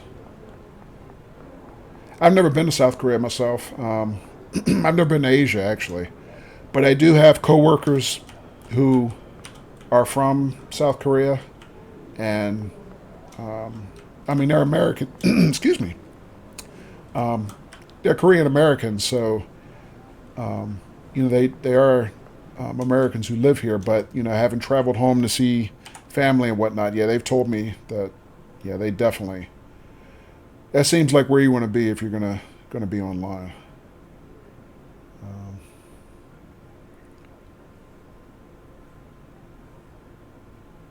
All right, so let me see if I can figure this out. How far? 6 miles. All right, so I think half the problem was I just left so late last time. I guess as long as I have a green signal ahead, I can go, right? All right, key on. Brakes are at release. Reverser to forward. I'm going to assume the pantograph is up. Let's throttle up.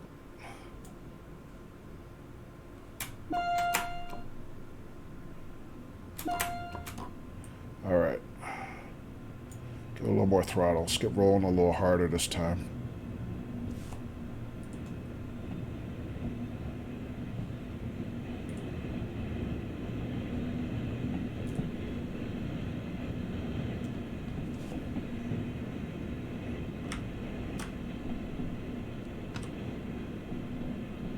All right, Matitudes, you still in the house?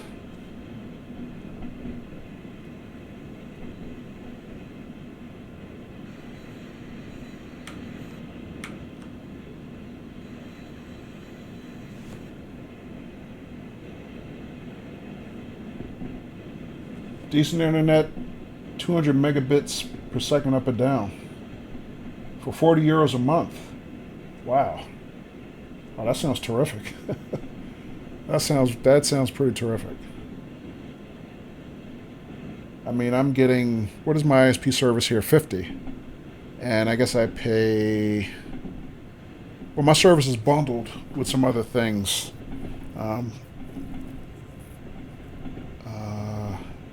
But yeah, I'm not even touching close to, $44 a month.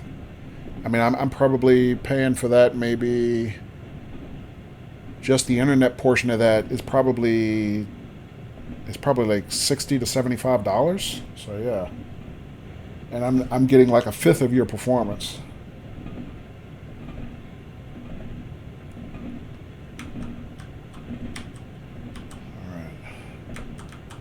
All right. So our speed limit is 60 on this leg. think it's going to go up pretty quick. Let me see. What do I need to hold my speed roughly? Alright, I'm on a flat grade, not on an incline. Give it a little more, see if we can get our speed closer to the limit. That's all. Oh, that's your bundle package 2 shoe bondage. Okay. Yeah, my configuration is the same. It's bundled with TV and landline.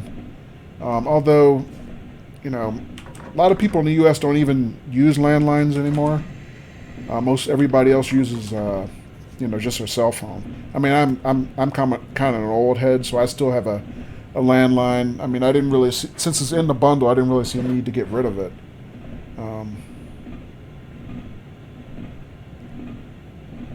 But yeah, I mean, I don't use it much. I mean, you know, the landline pretty much is just, you know, we get robocalls, spam calls all the time. That's all it's really good for.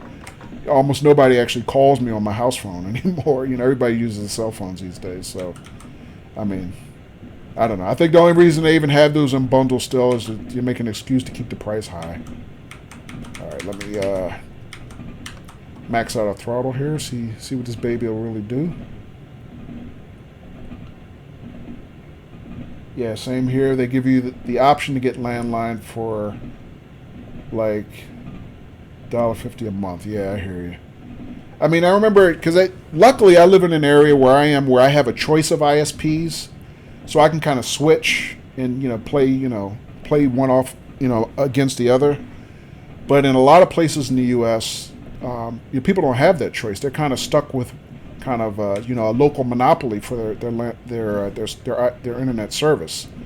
So you pretty much get what you're stuck with. And I remember the one company I used to buy my service from, it was actually more expensive to buy the unbundled service because I didn't really want the TV service, when I first got it, and all I wanted was internet service. And I mean, I kept the landline service, but I really didn't want TV, and it was literally cheaper to buy the package with TV and just not even use TV. I mean, what kind of way is that to do business,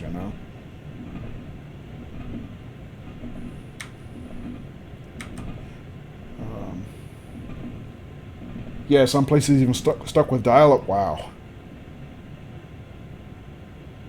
Yeah.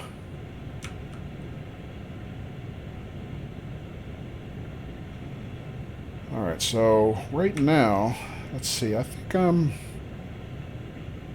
this is interesting. I'm kind of max throttle, but I'm not really keeping my speed up very well, even though I'm on a flat level grade. So that's interesting.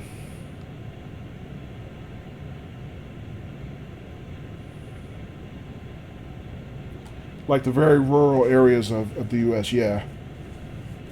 Yeah, that's for sure. I mean, yeah, I mean, I'm complaining, but I live in an area where we have 2 internet providers. But if you live in a more rural area, in some cases you don't have any service. You don't even have internet service because it's just not cost effective for them to run, the lines out there. In some places like that, you might be able to get, satellite-based internet service, but from what I understand, that service is not really very good, and it's definitely not as reliable as land-based services. So yeah, that's kind of tough. And the ISPs just don't have incentive to financial incentive to run service to those kind of areas. So yeah, there are areas like that where you kind of get screwed.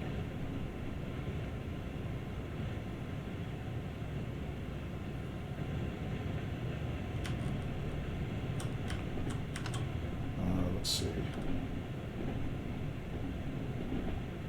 Yeah, here in the Netherlands, we get the same sort of thing, TV and landline for quote-unquote free, right? Because you spend so much money, right? Exactly.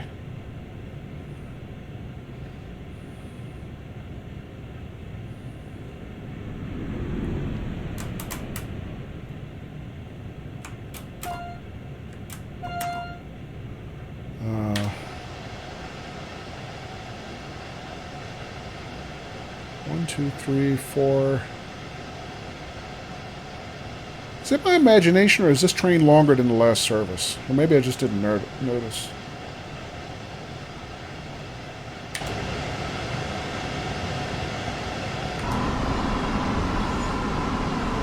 Yeah, I guess this one's 5 trains plus the engine, including the engine, rather. Maybe I just wasn't paying attention when we pulled away the last time. For some reason, I thought it was just like 2 cars long. This one's like 4 passenger cars in the engine. Yeah, anyway. Maybe I just didn't notice.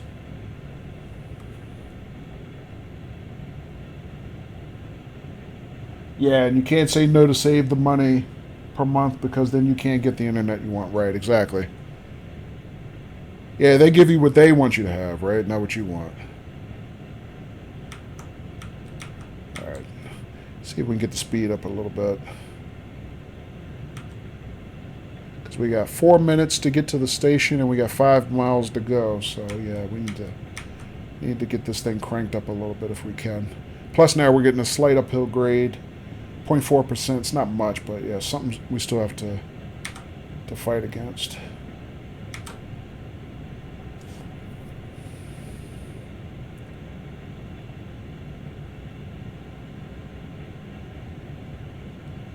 Yeah, it's the same thing here, sheep owners. The mobile phone market is much more competitive here. Even though kind of in the U.S. we still only have 4 major players. We used to have even more. I think we had at least 5 or 6. But, you know, some of the bigger ones bought up some of the smaller ones, even though we don't see much of that consolidation going on anymore. But as it stands right now, 4 is still enough to kind of keep that market competitive. Plus, there's so much innovation going on in the cellular market in the U.S. that there's always seems like pricing and service is in a much better state than kind of our you know, landline internet service provider market is.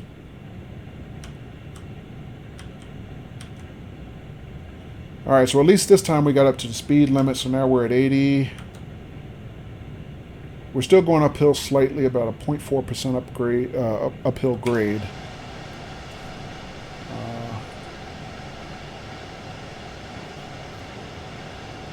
Excuse me, you guys. I will be right back in 1 second.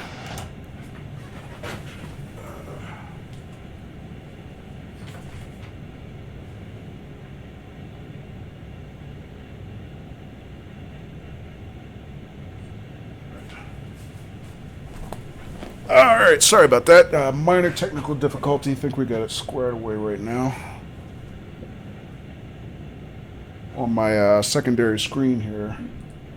I think we're okay. Alright, so what do you say there, sheep ownage? For mobile phones, it isn't like that, right? You get free SMS and calling in all of the EU. Oh, okay. In the entire EU. Oh, that's pretty good. Okay, let me watch my speed a little bit here.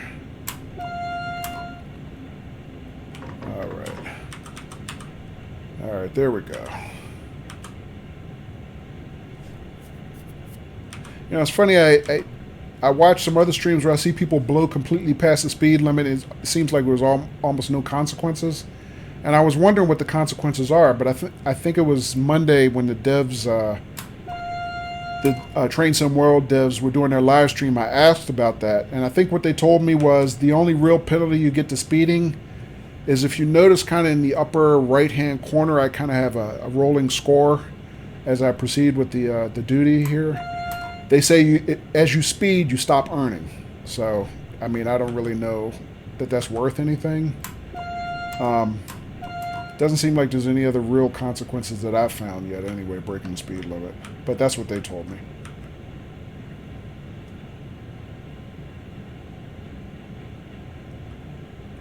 Yeah, I hear you, sheep owners. Because it's across countries, right, exactly.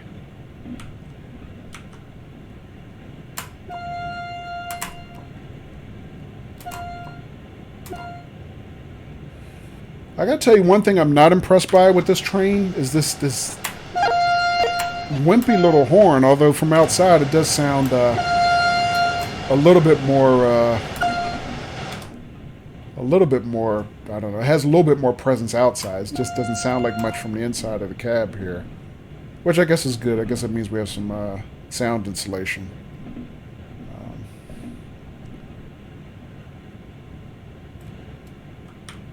Alright, so we are losing speed. I'm not coming anywhere near our 80 mile per hour limit on this uphill grade, it looks like. So we're about a mile, just inside 2 miles now to our station. We are going to be late again, but hopefully not as late. And if I pay attention this time, hopefully I won't completely overshoot the station. Alright, well that's okay. Speed limit just came back to me. So even though I could accelerate to the old speed limit came down to me, so that's good. Alright, so 1.5 miles to the station. Let's see how we make out on our stopping distance this time. Okay, sheep owner, just see you when you get back. The horn isn't used in Germany like in the US. Oh, okay. Alright, I hear you. And also, Mickey D33 is it? Welcome to the stream. And hello to you, Chris Tap 25. Yeah, thanks guys. Appreciate you and welcome to the stream. Alright, so we are 1 mile to the station. So Mickey D, I guess what you're saying is that they pretty much neutered my horn on purpose just to keep me from making a nuisance of myself, right? Yeah, that kind of makes some sense, I guess. Alright, so we are looking at, I guess, about 0.7 of a mile to the station. We are already at least 2 minutes late. But hopefully, at least this time, hopefully we won't overshoot the platform like we did last time.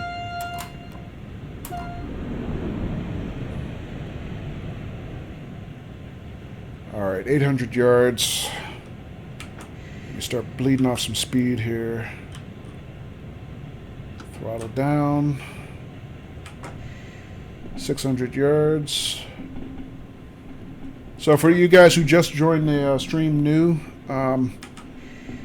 we're trying the new Ruhr Sieg Nord, or however you pronounce it, DLC for Train Sim World. And this is my first time streaming it and trying it. We did some training earlier today, and this is, I think, my third attempt and my second service tried. Alright. And the first time I did this service in particular, I completely overshot the station by a good, I would guess, quarter mile. And I stopped and tried to back up. And we ran into a red light trying to back up. So I unlocked the wrong side.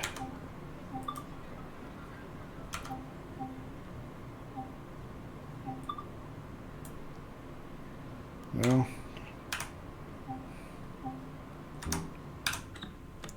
Let's see, my platform is on which side of the train? I have completely screwed myself up. It is on my left side, is it not?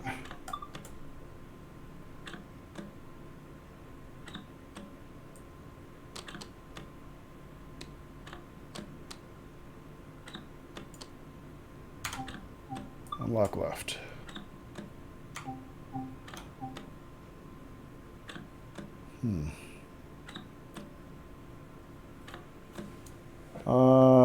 Welcome to the stream, the King 6896. How is it so far? I think it's terrific, man. It's at least it is when it's not making me look like a fool like it is right now. Me trying to figure out exactly what I am missing.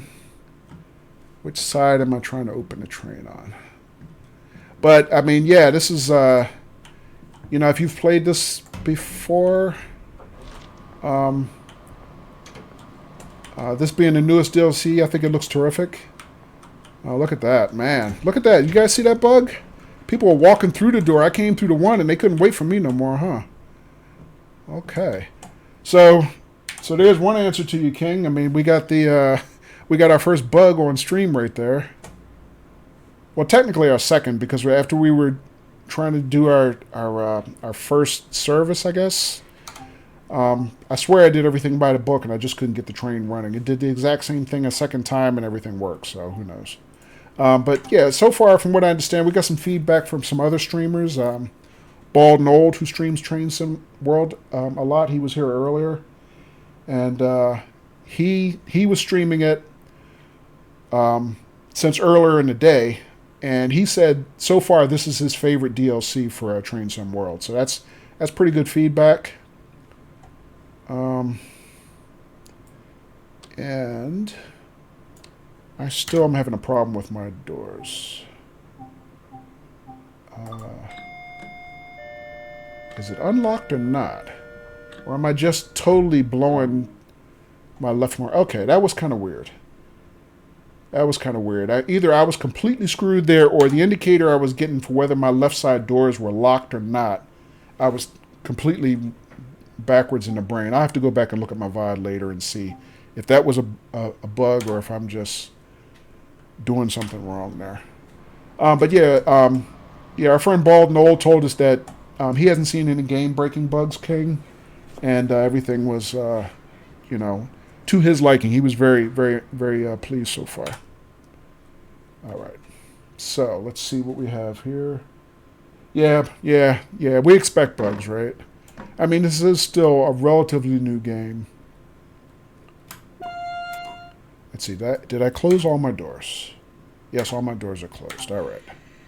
If that indicator is right, all my doors are closed. All right, so let's try. Throttle up. Next station. All right. Did I miss something? Reverser is set. My doors are closed.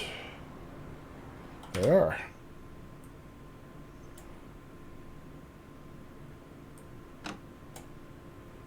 All right, try that again. All right, now we got some acceleration.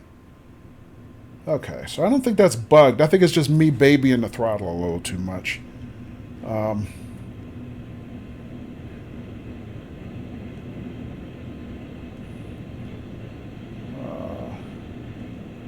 I'm sorry, Chris, I missed your question. You said it was Canada in the game. No, not yet. Yeah, Mickey answered you correctly. Yeah, not yet. I mean, we primarily have, I think, at this point, two routes or two sets of DLC for each of the countries that are represented so far, which is the UK, the US, and now Germany also has two routes available. But nothing for Canada yet. But I think we, this game has only really been out for PC, I think, since last roughly March, I believe, March of 2017. I think it was released in the UK. I think it came to the US in the fall of 2017, and then now just this summer it was released for consoles. For both continents, I guess. So yeah, I think I think we can expect to see much more coming. And the King 6896, thank you for the follow. I appreciate that very much. And if I didn't say welcome to the stream, let me say welcome to the stream. All right, welcome back, Sheep Ownage. The throttle is definitely a thing in Europa when train simulator. Most trains can't start to accelerate at 30% and above. Okay, gotcha. Yeah, but this developer is the same developer for TS18 Train Simulator, which has, I guess, been out for like 12 years. And I mean, their track record. If you go back and look at kind of the long list of DLCs that have been released over the last 10 to 12 years for Train Simulator, I mean, I think we can expect for this, to have a long life with a lot of DLC. So, Chris, to your question, if we don't have Canada represented, now this year, probably within the next couple of years, I would imagine that would, that wouldn't be out of the question. But I mean, me personally, I never played a train simulator. So Train Sim World is my first entry into train simulators in general, but also specifically for anything that was developed by this developer, Dovetail Games. And I think going way back in the DNA of the old Microsoft Train Simulator, I think Dovetail Games, the company that they are now, I think they used to be the company that originally developed that for Microsoft. So they've been doing this for a long time. I might be mistaken about that, but I think I remember reading that when I was doing my research, trying to decide whether I wanted to buy this game or not. And let's see. Bled off a little bit too much speed there, but we are in a slight uphill grade. So, oh, look at that.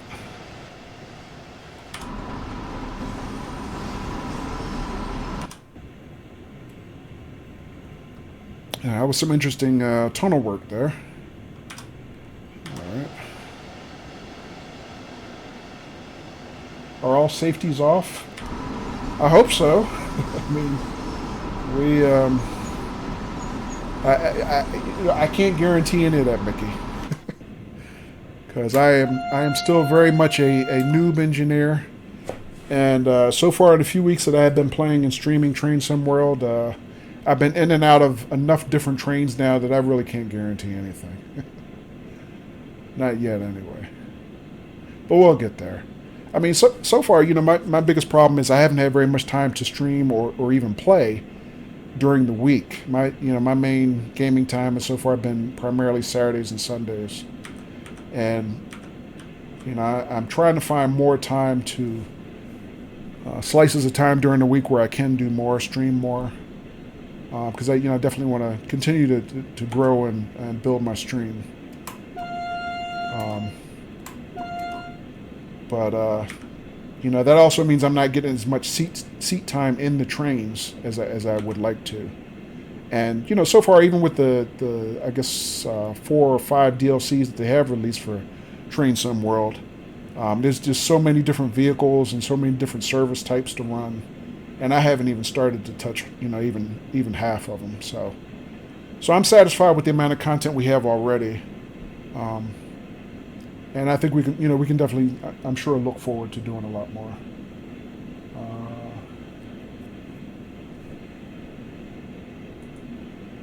Yeah, I did hear that, Mickey. Mickey's saying the next update for original Train Simulator will be 64-bit. Yeah, they talked about that a little bit during the live stream for this DLC on the devs did Monday. Yeah, they did talk about that. That was one of the big announcements. And I am really dragging. Am I dragging my brake? Let's see. Brakes are at full release now. Throttle's maxed out. Yeah, I guess we're okay. I think I was dragging my brake there because I mean our grade is only 0.3% uphill. Why am I losing so much energy? Chris Tap 25, thank you for the follow. I appreciate it. Thank you very much, and thank you for the host also. Mickey says, try to practice with SITA equals deadman switch. CIFA equals deadman switch. You need to push it every 30 seconds. There's a buzzer when to push. Okay. Yeah, I think I'm familiar with that. I've seen that on other streams. Is that what they call? Is that the European name of it? That system, SIFA, CIFA? Because I think in the U.S. train it's called something else. The name of it is actually escaping me right now. Why am I dragging so hard? My God, I'm losing all my acceleration. What am I doing wrong?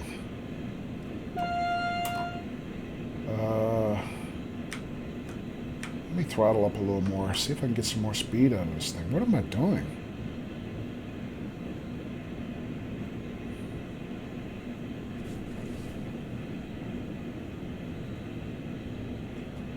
Oh, Igor Rillanor, welcome to the stream, man. Glad to see you.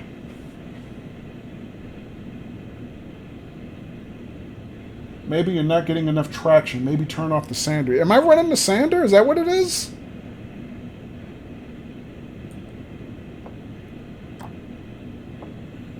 Well, it looks like it's in. It looks like it's in a neutral position. Well, let me. You know what? Let me look outside. Let me see if I can figure out. Am I doing something? I mean, I don't know if you can actually see the sander running. I've never actually run the sander before because I haven't so far run a service or scenario where you needed to run the sander yet. I'm not sure that's it, but I am definitely doing something wrong because I have no acceleration. Let me double check my brake again. Am I dragging the brake? Brakes at release. Reverse is still set. I mean, I can use more throttle right now, but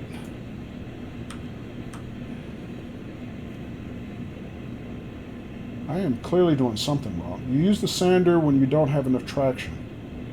Okay. Isn't there a tutorial before you start the new DLC? Yeah. Yeah, Igor.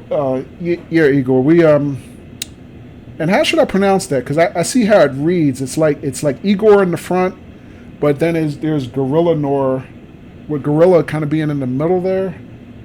So I would say Igorilla Nor. Is that right? Gorilla. Just call you Gorilla. Okay. Okay, Gorilla. So you're saying, is there a tutorial before you start the new DLC? Yeah, matter of fact, for tonight's stream, that's the very first thing we did. We did the tutorial for the new DLC, and this is our third attempt to run a service. So we're just working our way through it. So Mickey D33 says the sander is on the loco, not the cab. Right. But my control is in the cab, and my question was, could I see the sand actually being deposited from outside the train? That's what I was actually looking at. Because it looks to me like the sander's at neutral, so I didn't think I was actually running the sander.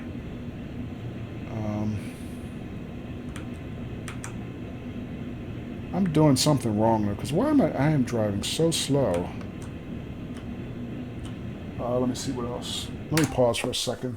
Catch up on chat a little bit.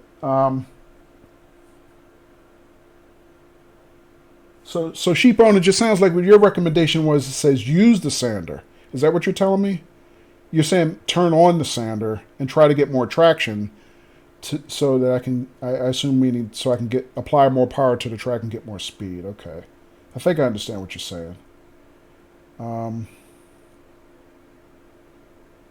Yes, but you looked under your cab. You're saying, oh, I got you, because the engine's on the back end. This is a push configuration. So if you could graphically see sand being deposited on the tracks, I should look in the back to see if it was coming. Okay, I got you. That makes sense. Yeah, my thought was the same, Gorilla. You only use sand when there's ice, and this is the weather set for this service was just a clear spring day. So I didn't think traction was my problem, and I'm only doing it. I think it looked like it was a 0.3% uphill grade. But there isn't any power going to the train. Yeah. You can see 0 amps. Really? Oh, I missed that. Let me take another look at that. The amperage is on this panel, I think? Or is it on the right? Oh, no, I know what you mean. It's on the HUD. Never mind, I got you. So why am I... Yeah, you're right. Because if I increase the throttle on the HUD, I should be seeing the amperage gauge deliver more power. You're right. You're exactly right. So what am I doing wrong? Hang on a second. So let me get this thing stopped. Growing pains of a noob engineer, right? It seemed like we were rolling along pretty good there. But I lost power somewhere along the way. Let me see. Did I miss anybody's comments? Sorry if I did. Check main switch and pantograph. Right, okay. So the pantograph should be up. I remember... Actually, no, I didn't. I was just going to say I thought I remembered turning it on, but I didn't have to when I took over the service. Train power line says on. The MCB should be closed. Let me check the panel here. Main battery switch still says on. Headlights are up. CIFA is off, but it was off when I first took over the service. You know what? Let me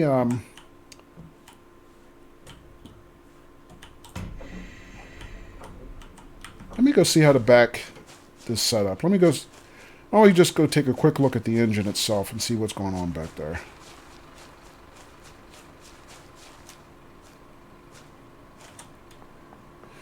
I mean, we blew the service. I mean, because I am so far behind schedule, but at the very least, maybe we can learn something here. All right. So, all right. So this is the engine itself. Let me see. So the battery is on. Pantograph rear is up. All right, so the rear pantograph is up. I should be getting power. Let me look in the cab. See if there's anything set that needs to be reset, maybe? I don't know. All right, this is a neutral. It should be. Brake is off from here because it should be. Am I missing something else? Okay.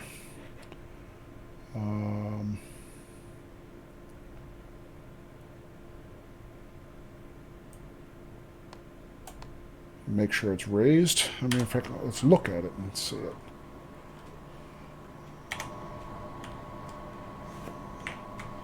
Yeah, it's raised, all right. It's raised and making contact. Should be okay.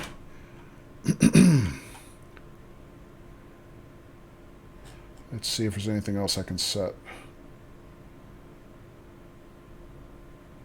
Train line power. So what are our settings there? On and off. Well, switch it on. Make sure it actually is on.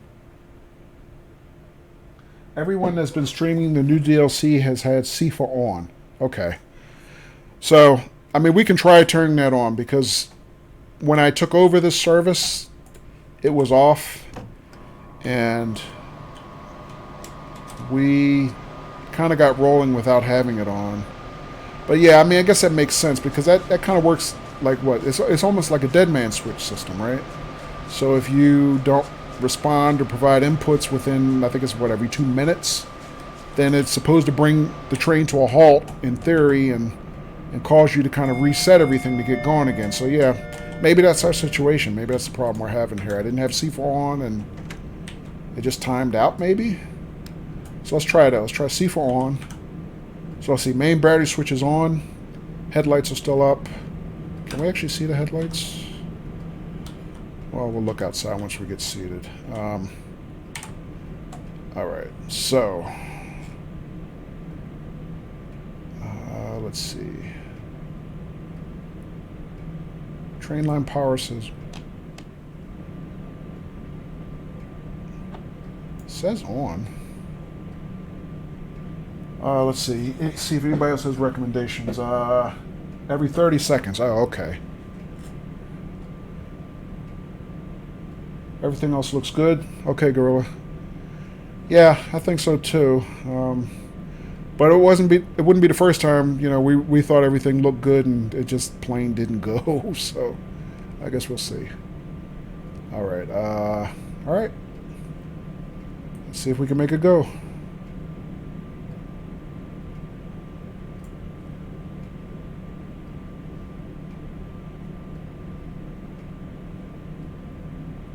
Still looks like we have no power.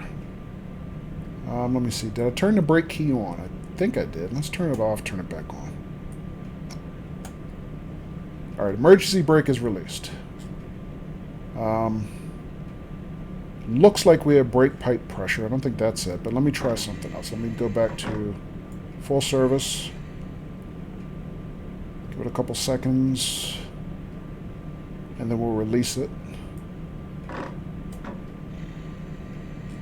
Alright, looks like it's charging. So it looks like we have brake pressure. Reverser is at forward. Let's see. Set the brakes to release, right. Yep, brakes are at release. Okay. You're getting power, you can see by the left bar. Yeah, that's what I thought. I thought it says kV. I figured that was kilovolts. So it looked like we were getting power. That's what I assumed from the instrumentation. Reset on most German systems is set it to neutral and then back to forward. Oh, okay, let's try that. That's the one thing we didn't do. I assume you're talking about the reverser, right? When the power handle's at 0. Okay, so throttle's off. Let's try that. So we'll go neutral. And then forward again. Alright, throttle up.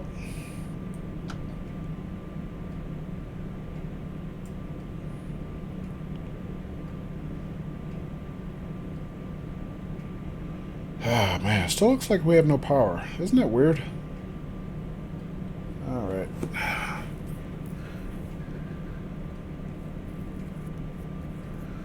The joy of a good simulation, right? Everything works, even when it doesn't work. Alright, let me try something else. So, reverser off. Let's try reverser off. Because I think I just did neutral last time. Well, throttle off, reverser off. Train brake at full service.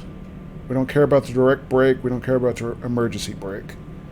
I'm sure we have power. We see power here. Alright. When we release the brake again, we should recharge the brake pipe. So that's charging. Alright. Reverser set to forward again. Brakes are still at release. Yes. Throttle up. Try it again.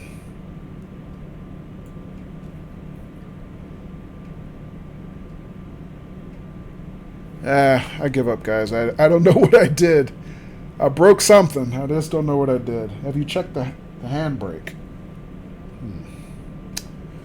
You know what? I'm not sure where I would find the handbrake. Let me brake back to full service. I'm going to change this back to off. Reset throttle. I'm actually going to turn the brake key off. I'm going to completely reset everything. Under the phone on the left side. Oh, really? Okay.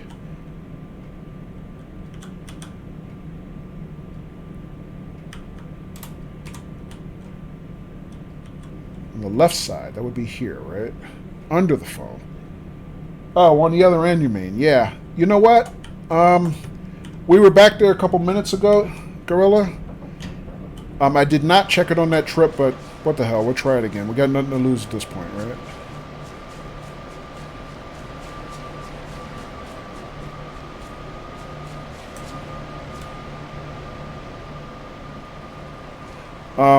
Gorilla, when we did take over the service, we didn't... Oh, maybe... Nah, I'm not gonna... Never mind. I was thinking maybe it was as simple as I needed to close the door, but I doubt it. But yeah, I know the one you're talking about. It's right here. Yeah, it's already on release. When I took over the service, I didn't have to come back here and do any setup. So I would have probably assumed that it was already in release, but you know what? It doesn't hurt to try. And, you know, I mean, we've definitely had some glitches with tonight's stream early on.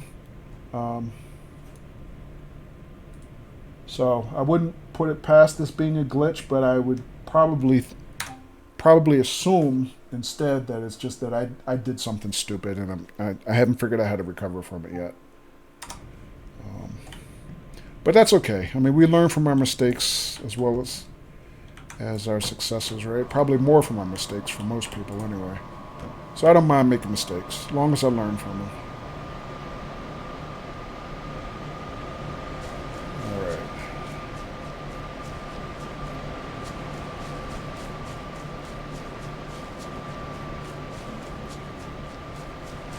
You know what, before I go inside... No. Before I go inside, I'm just going to look around and see if there's something else. Like maybe there's an external handbrake. You know, I know we have that on some of the freight trains, but I don't see one here that I can interact with. Even though this looks like that might be something like that.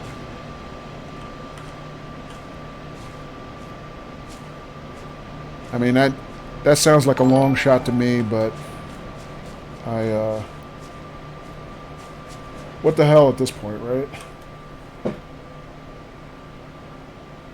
And Gorilla North, thank you for the follow, man. I appreciate that. I think I followed you the other night, didn't I, Gorilla? I'm pretty sure.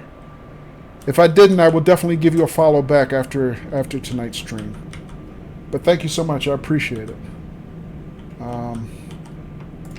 Let's check this back panel here. Is there anything here worth interacting with? Coach lights. Yeah, it just looks like mainly just coach lights here. I don't think there's anything there worthwhile.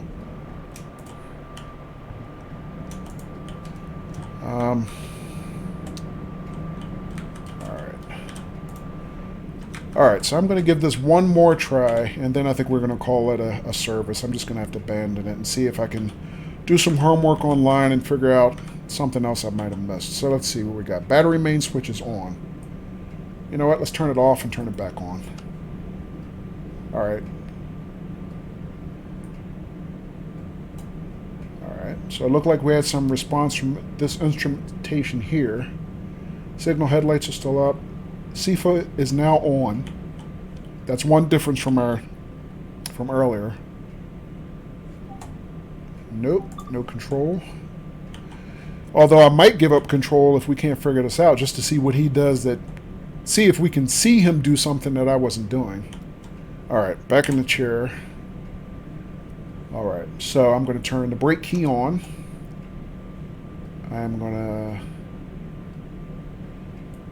turn on the reverser to forward. Looks like we have power here, 15 kilovolts, right? I'm going to release the brake. Train brake is in release.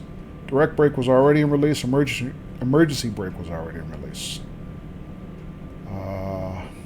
It says train line power is on. I mean, do I need to close the MCB again?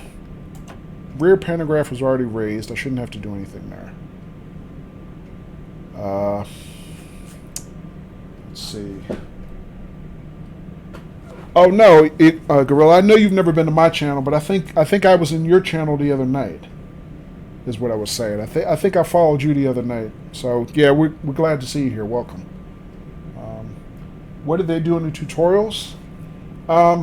Pretty much the same sequence we just went through. We started the setup in the actual engine itself. So we did exactly what you just had recommended. You know, it was kind of the same thing. Raise the pantograph, charge the brake, or start the battery, release the parking brake, and a couple things like that. But then you had to come to this side pretty much to drive the train. So it's very similar.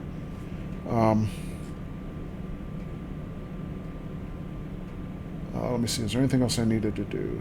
Maybe I need to lock the doors. Did I not lock the doors? Maybe it's as simple as I didn't lock the doors. Duh. Oh, look at that. I'm not even doing that. Look, man, no hands. See that? Look at that. Isn't that weird? Close.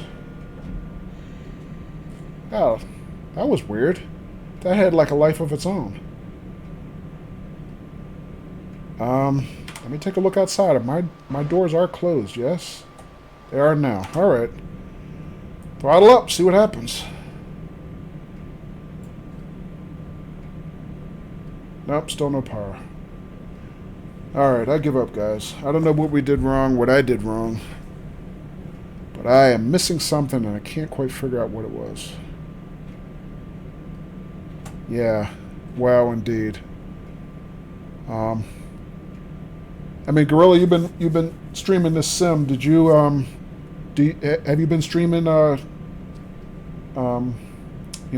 DLC? Yeah, I'm gonna bail on this one. Actually, you know what? Before we bail, just for science, here's what I'm gonna do.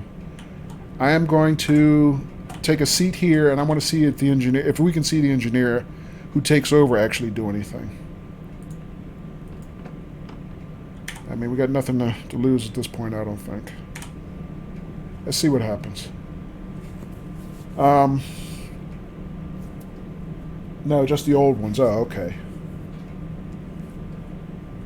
Yeah, I remember dropping in on your stream the other night. I can't remember what you were streaming at the time. I think you were streaming something. You were running like a late night service on one of the routes, maybe the GSW routes. I don't know if that was you or somebody else I was watching, but you were running a service where it was so dark, and all I saw was rain, and I couldn't even see, 25 yards down the track. So, JD Pro 28, welcome to the stream. This game looks awesome. Thank you. Yeah, it is. When it works and it's not making a fool out of me. Forgot to give up controls. Okay. Yeah, I got prompted for it a minute ago, but I wasn't ready to give it up at that time. And I want to see if it gives me another opportunity to do so. Unless there's another hotkey that you are aware of that I can immediately give up control.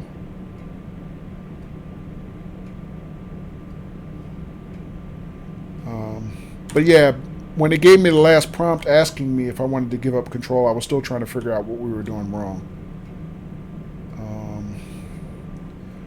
But yeah, JD, this is a pretty awesome game. If you like detailed sims, this is definitely.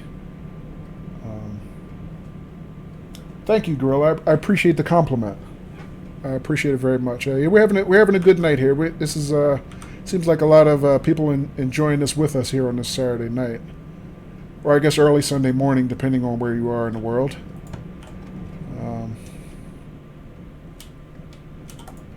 Maybe if I leave the cab and come back, he'll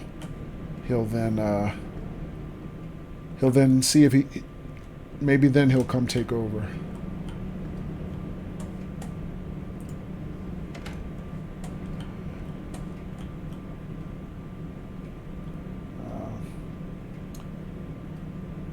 Oh, you're from Norway, Gorilla. Oh, okay. All right. So you guys are probably, I think you're 6 hours ahead of where I am in the eastern United States. So yeah, it's wee hours over there, I guess, about right now, right? So it'd be about, what, 3 a.m. over there? Something like that?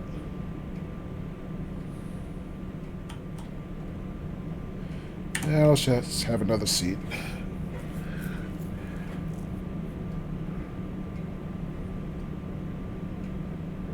$3.25. Okay, gotcha.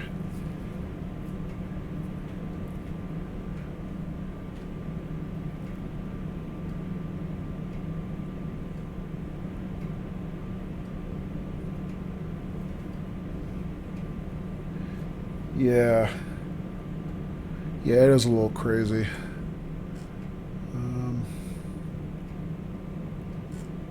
I don't know. I at this point, I think I legitimately hit a glitch. I really do. And the thing that makes me think it was glitched was, I don't know if you guys remember, like about 10 minutes ago, right after I closed the door, because I hit the control, the door said it was already locked, but I think I re-locked it, and right after that, the closed door here just started kind of like freaking out. It was flickering back and forth all by itself. So I think we hit some kind of magic glitch there, and it hasn't been right the same since then. What was that button to give up? Yeah, I mean, I don't know a hotkey that I can press like myself, but every so often when you don't control the train in the middle of the service, you'll get a prompt that pops up on screen, and it says, do you want to give up control, yes or no?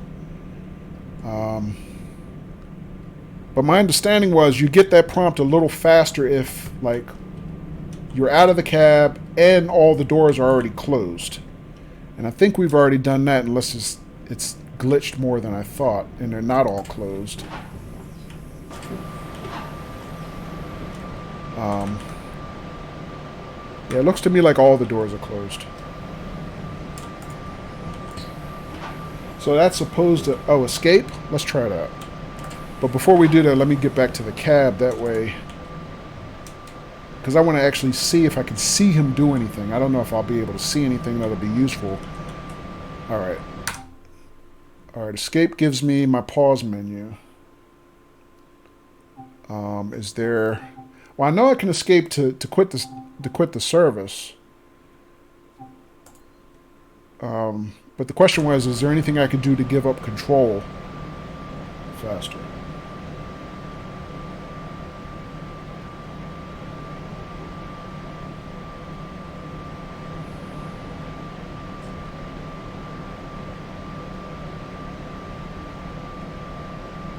There it is. So now we got the prompt. That's what I was waiting for. All right. So do you want to give up control of the service? Yes. So there's my man. So he flipped the reverser.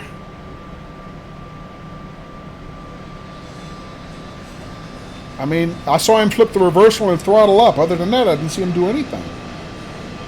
Alt F4 to auto close any open door.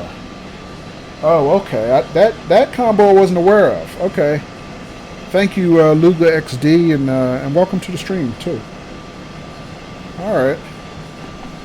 Yeah, I mean, I don't know. I don't know a way to prove it. I mean, maybe if I go back and look at the VOD later, I'll be able to see something that I couldn't see while I was, streaming. But oh, there's our Sifa tone. Oh, he's not going to do his own acknowledgement? I have to do that? That doesn't make any sense. But, no, my suspicion was that the glitch was related to the door, so that might be valuable information that we got there, Luga, from you. So I'll have to try that next time. Thank you. Okay, what is this tone that's going to drive us all crazy? Hang on a second. Okay, I don't know what was going on up there. That sounded like the Sifa tone, like he's waiting for acknowledgement, but he doesn't acknowledge himself that? That's nuts. Turn that off. Let him drive without it. Alright, I'm just going to have a seat and see what he does in the next station. I don't want control. I just want to sit down. Alright, guys. I think we're finding all the glitches now, right? Alright. You can try it while moving so it doesn't happen again. What is that you're recommending, Luga? Is that, you mean try the Alt F4?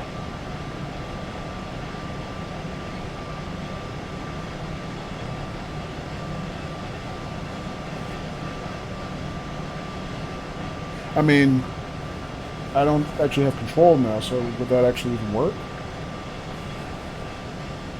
Okay, JD Pro.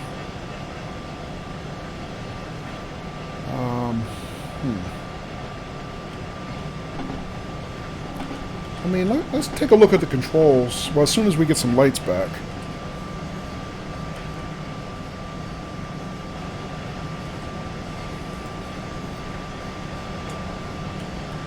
See if we can see something that we didn't set before. I mean, throttle's at 60. Oh, look at that. Wait a minute. Why is his reverser at neutral? You guys see that? You will close the whole game. Okay, yeah. Okay.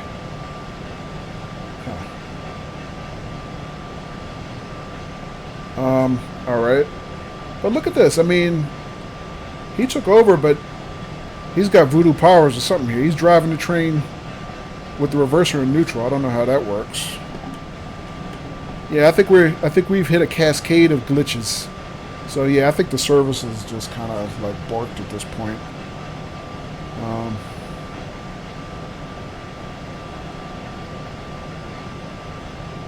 Hey, you know what? There's a brake release switch here that I never noticed before. I wonder if I needed to do something with that.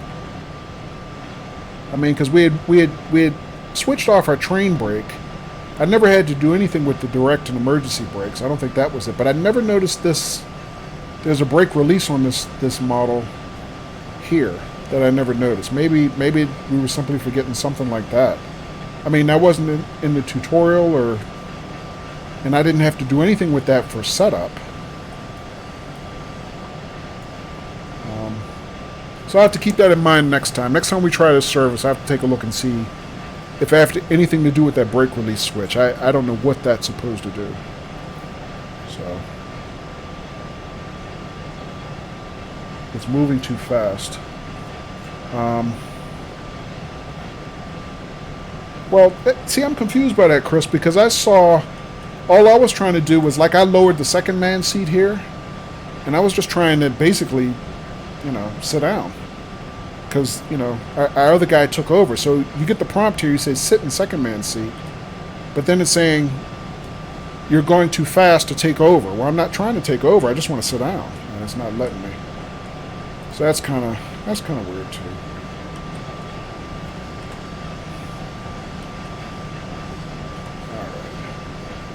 And I could have sworn I turned on the cab lights a minute ago.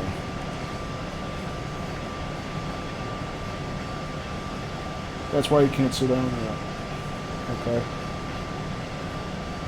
Yeah, kind of weird. I mean, you would think if I'm just going to sit down in the second man seat, it would just let me. I'm not trying to control the train, but I guess it doesn't work that way.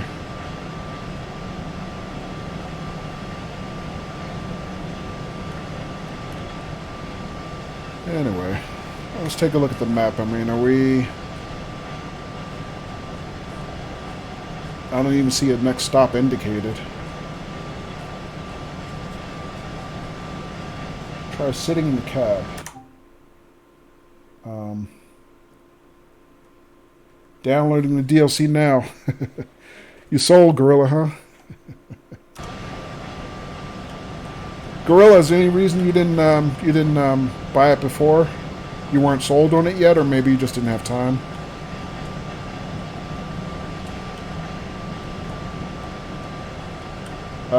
Chris, if you mean just sitting in the cab that we're in here, or you mean back out in the passenger cabin? Let's try that. Okay, yeah, we can sit in the passenger cabin. Welcome back, JD Pro. So, yeah, JD, we totally raised the white flag here and gave up control to the AI engineer because we couldn't figure out how to get the train rolling. I think maybe it was a glitch, and I think the glitch might have had something to do with the door controls, because we saw evidence of the doors not being closed and some weird stuff going on. But who knows? That might also be my ego talking, not wanting to admit failure. But yeah, he got it rolling, but I still think there's some weird things going on up there. So yeah, it is weird. But it's a new DLC. It just dropped Tuesday this week. So and we already know there are unresolved glitches and bugs and other routes and other DLCs in the game as it is. So. But we had a friend of the stream drop in a little earlier, Bald and Old, who streams Train Sim World a lot, and he's been streaming it pretty much all day. He said he saw a couple glitches, but nothing game breaking. So I think on balance, it seems to be pretty good. I tend to think I'm still doing something stupid, but we'll see.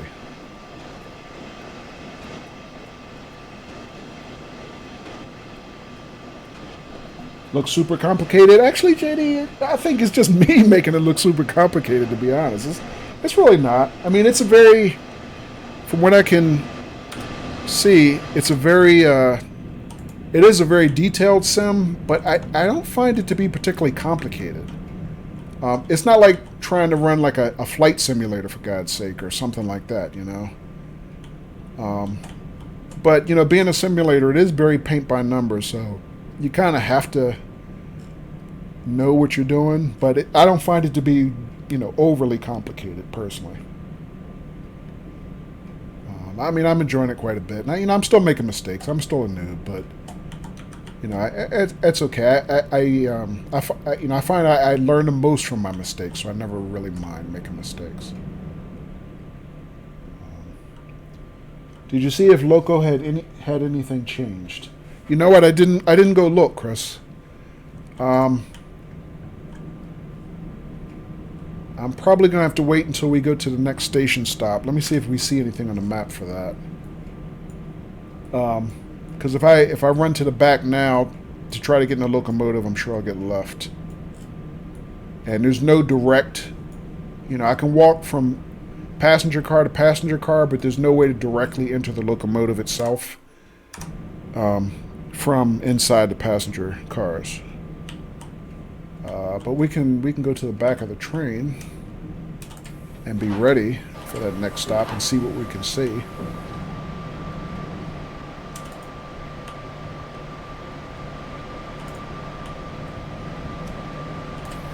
I'm sure all these nice fine folks in the passenger cabin are glad to see that their engineer has completely given up control and given the train to somebody who knows what they're doing. Alright. Let's see. How far back? Okay, so this is the very back of the train, but as you can see, the engine is here and there's no direct connection from the passenger car here into that engine.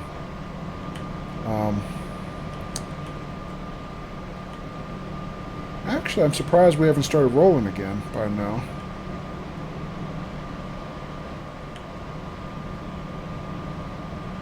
Let's see. Yeah. Alright. Let's try it. Let's go for it. See what happens. Actually, let me close that door, otherwise he might not start moving again. Oh, he's going to leave me. I knew that was going to happen. Ah! Ah, we made it. Alright, well, we can at least hang out in the back here. Well, let's take a look first at the this part of the engine. So, battery is on. PZB, I don't think I ever did anything with that. Let's see what else. The pantograph still says rear, right? Which is what we saw last time. And I don't see any other significant control settings there. Let's see. Handbrake is still at release. Let's have a seat. Oh, no. I don't want to do that. Okay. I want him to still drive. I just want to see if there's any other changes here. So, AFB is still off. Oh, the reverse is at... Now, this is really weird. So, back here, the reverse is at forward. We left it at neutral before. But after the AI engineer took over, he was running the train with the reverser set at neutral, which we saw, you know, in the front cab. So, yeah, there's some glitches going on here. There's some weirdness going on.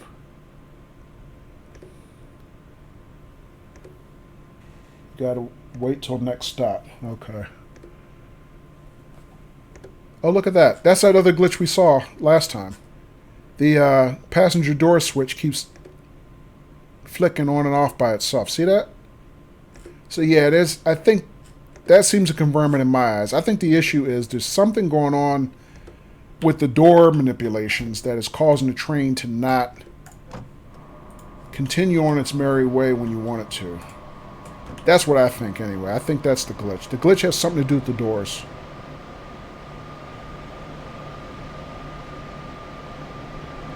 And I don't think there's anything we can do about that, because right now it looks like the doors are all closed, which is the same thing that I saw last time when I was in control. I couldn't... I mean, the doors looked like they were closed, but I couldn't get them to confirm that they were closed.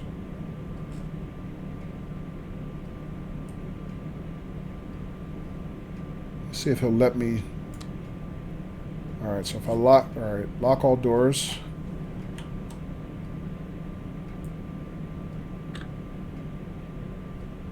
Close doors. Alright, so the switch stopped glitching out, which is what we saw before. Let me see if it'll let me have a seat now. Nah. Still can't have that seat. Okay, no problem.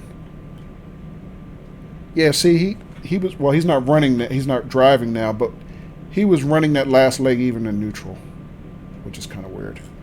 All right, well, I think we've learned as much as we can with this specific set of circumstances. I'm just going to bail out on this scenario right now, or this service. Who knows, maybe he'll act better if I actually leave the train completely. Let's see what happens.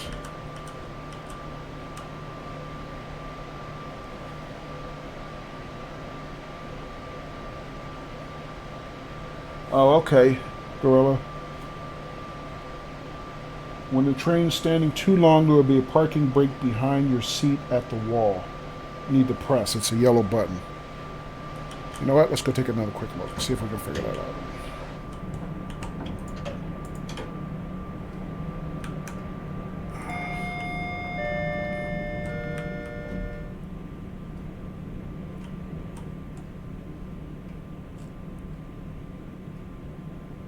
This is what they're telling me in the tutorial. Okay. I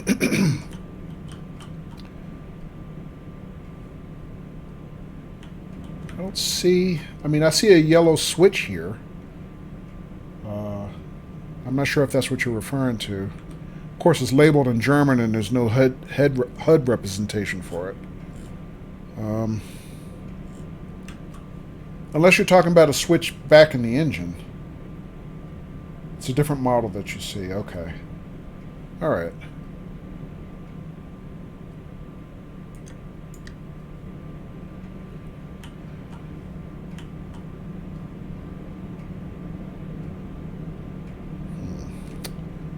Let's see. Is there anything else? They're in a freight train. Okay. Yeah, no problem, girl. I appreciate it. You know, we're all trying to figure this out together, right? PZB, acknowledge release, shunting control off. I don't even know what that is. Horn off. Close passenger doors.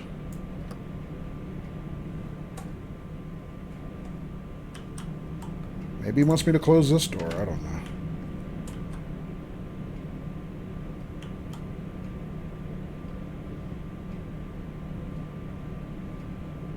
Why won't he leave? That's probably what he's saying about me, Chris.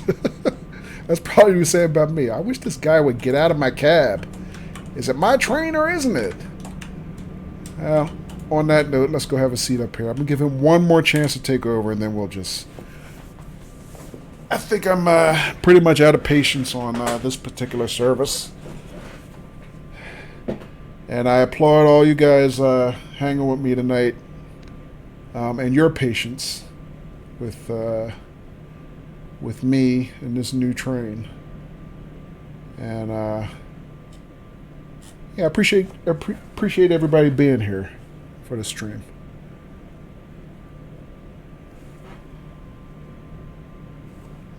Let's see.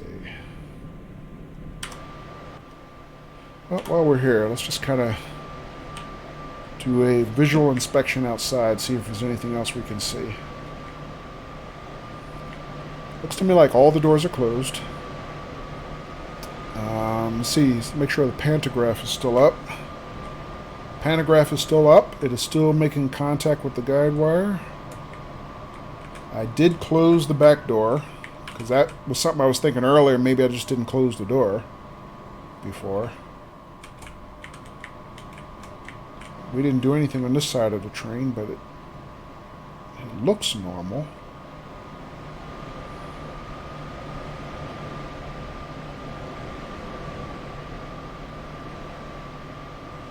I don't know. I think we just had a series of cascade failures that we just totally borked the service at this point. It just doesn't know what to do. We were late.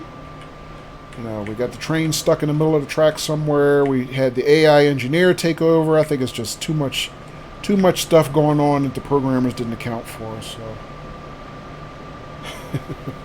I had more patience than you. Yeah, I hear you, King. I've been told I'm a patient person in general. Sometimes that's not always a good thing, though. But I mean, I looked at it as, you know, this is for science. You know, I mean, this is a new train, a new DLC, and I mean it is a simulator. A lot of things in simulators you expect to work. I don't come out with the assumption that something's glitched. My assumption is just I screwed something up. Let me see if I can figure out what it was. So that's not so much patience. That's just me approaching a problem the way you need to approach a problem, I think. Yeah, guys. So yeah, I think I'm gonna pull the plug on this scenario here, or this service here, unless anybody has any last minute things you'd like us to take a look at real quick for science. All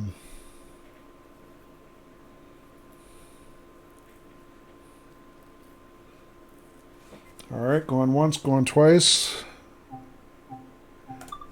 Do one more thing. Let me take another look at the map here before we leave. All right. Is a sim game different every time you play? That's a good question, King. I guess it depends on what type of sim it is. I think for this specific game, running the game in the mode that we were doing, which is this game mode is called a service, where basically you pick up a train and you run it through its route, the way you would expect to do if you were being paid to, actually run a train on a daily basis. I think in this case, it's expected to be similar. I think there's, some variables in terms of weather that you can get, but I think you're expected anyway for the route to pretty much work the same way, and mostly the operation of the train itself is supposed to be paint by numbers. I mean, everything that we have pretty much starts with a tutorial on each train car type, so you learn kind of the bare minimum basics of how to start and operate the vehicle. And you, from my experience anyway, as you get into some of the other services and scenarios, you learn other things that you're not getting in the tutorials, because they're pretty short. They're like 5 minutes, to be honest. But I think day to day, your service is supposed to be consistent. So will I do another service? Yeah, I'm planning to. Gorilla. And you know what? And you guys, if you have interest in this, I would recommend you follow Gorilla Nor. I started following him earlier this week also. He's also a streamer of Train Sim World, and he has at this point more experience than I do. I've only been streaming it for a couple weeks myself. Yeah, Gorilla, I mean, I would ask you, to the question that was asked, do you find that the service is different every time you run one, or do you find it's pretty much consistent? Yeah, before you go into a service, you can choose what time in the year and weather. Yeah. Matter of fact, we did that right before. Well, we didn't change. I think we just left it at the default. It came up as springtime, clear day in the spring. So we didn't make a change. But yeah, I was aware that you could change the weather at the beginning of the service. But I mean, other than that, to close your question, King, I don't think that you really have too many changes in how the service itself runs, other than weather, probably. Let's see, new follower, JD Pro 26. Thank you so much for the follow. I appreciate it. You only played the sim for 13 hours, Gorilla? 1.5 days since you got it. Oh, okay. You haven't done so many services yet. Okay, no problem. I think because I'm still relatively new myself, I assume everybody is so much more experienced than me. And it's mainly because my availability has just been on weekends. So I think I started playing it 2 weekends ago, kind of at the end of July. So this is only my third weekend having a chance to play it. Yeah, Gorilla, I love it too. I mean, I'm still a noob, I'm still learning, but I like that part of it. I like figuring it out, learning it. All right, so we want another service. That was a scenario. So let's take a look at that. So we didn't, and I'm just going to go back one for some of the new people who joined the stream. So what we're playing overall is Train Sim World. I think everybody's aware of that now. And what we have here on the main screen is we have 5 different routes. These are basically, given to us as DLC packages. And we have these first 2 routes are different routes in Germany. This route, Great Western Express, is in the UK.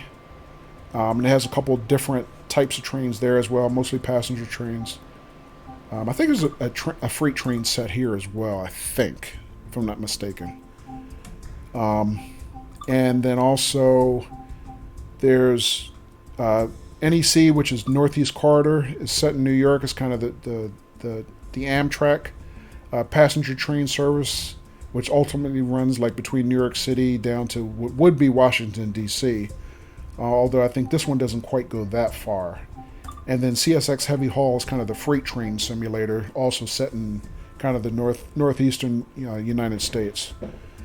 So we're playing this one, Ruhr Sieg Nord. Pardon my pronunciation, I don't speak German.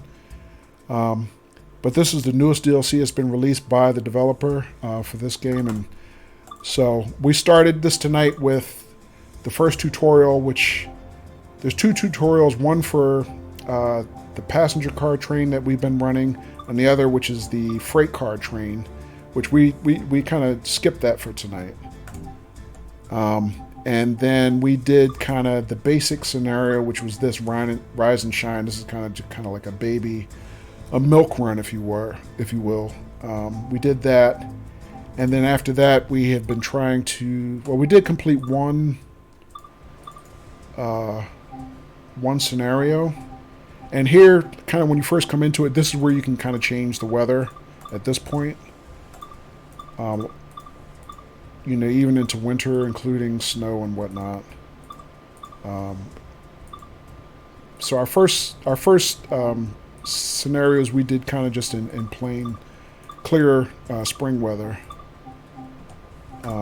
But after that, you have a whole bunch of different routes that you can run as services. So we've tried 2 tonight, and out of the 2, we successfully completed 1. And we've had to abort 2 others for glitches and mistakes. Yeah, we could be noobs together. Thank you, Gorilla. We certainly will do that. But yeah, I found, I think there's a pretty good community of people who are streaming Train Sim World.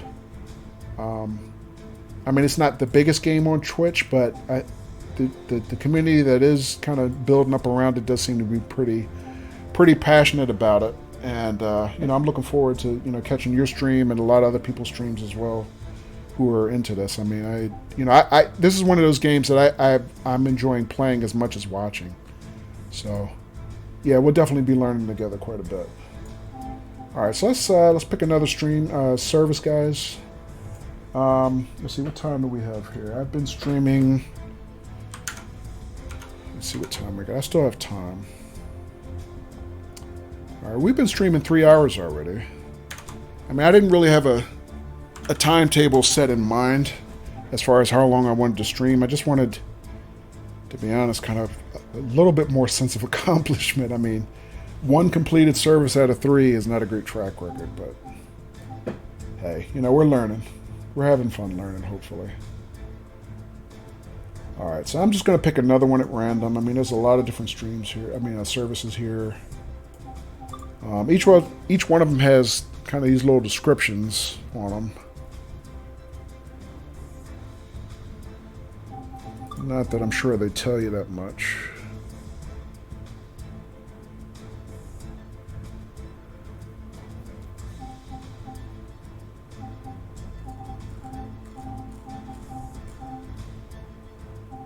Into the depot. Take a service out of operation and stable it outside the station.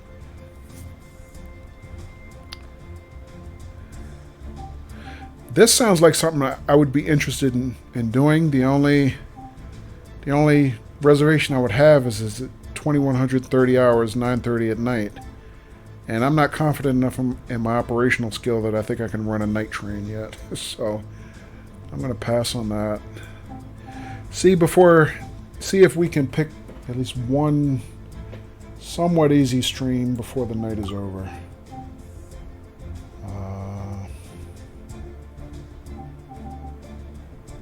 Yeah. 16 is a nice round number. Let's try it out. Yeah, it's a good game to stream. Yeah, I agree, Gorilla. I agree.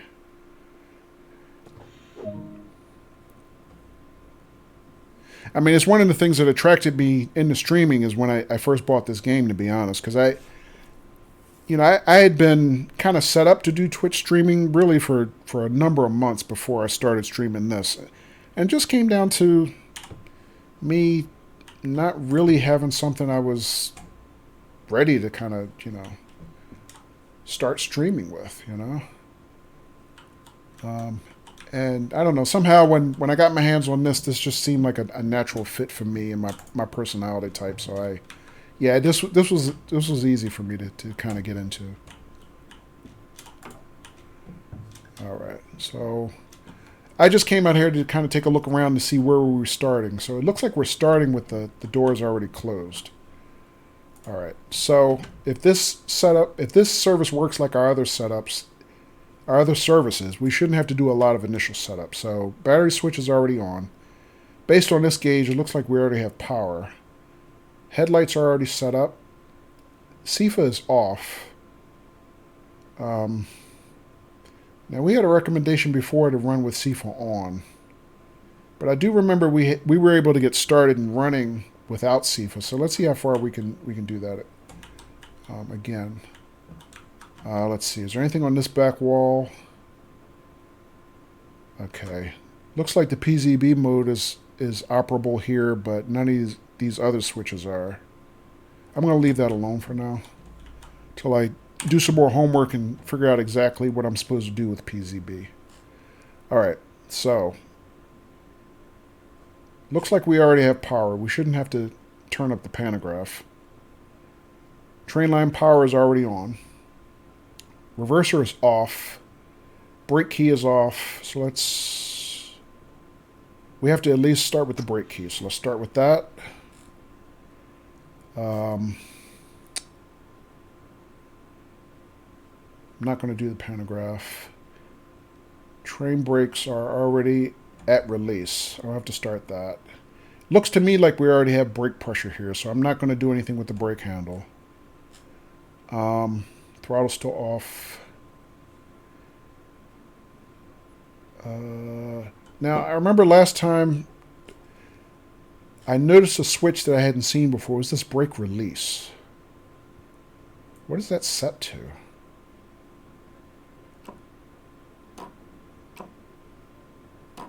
I mean, it just says release.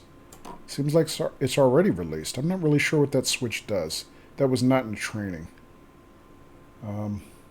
Remember, local goes forward or reverse, right?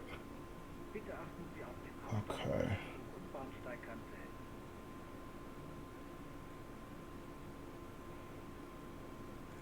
Huh, that's a good question. You know what? We got started last time without having to do anything with this button. I'm not really sure what that button does. I'm gonna have to do some more homework about that.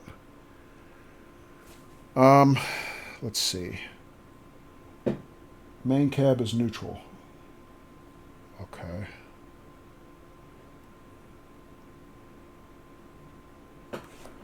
Huh. Okay, main cab is neutral, right? Okay.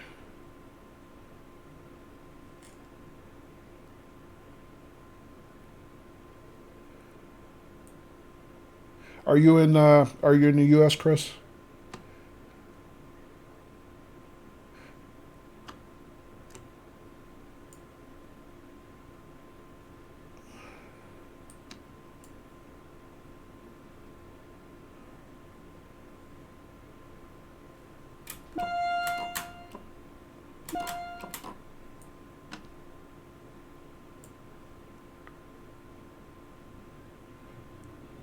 All right, well, we got her rolling this time.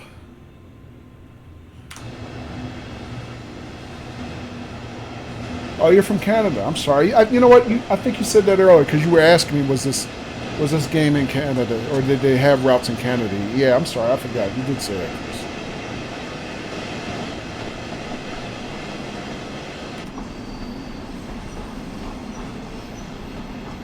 All right, guys. We got it rolling now. Let's see how long we can keep it going.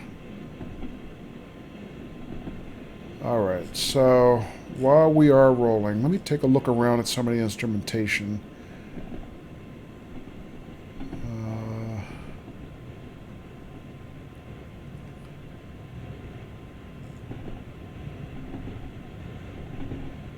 Local seems to be fine, yeah. For now. Keep your fingers crossed, Chris. I mean, last time we seemed to be fine too, and then something just died.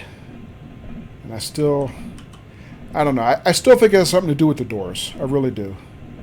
But we'll see what happens. JD Pro, you're from the U.S. too? Okay. What area of the country are you from, JD?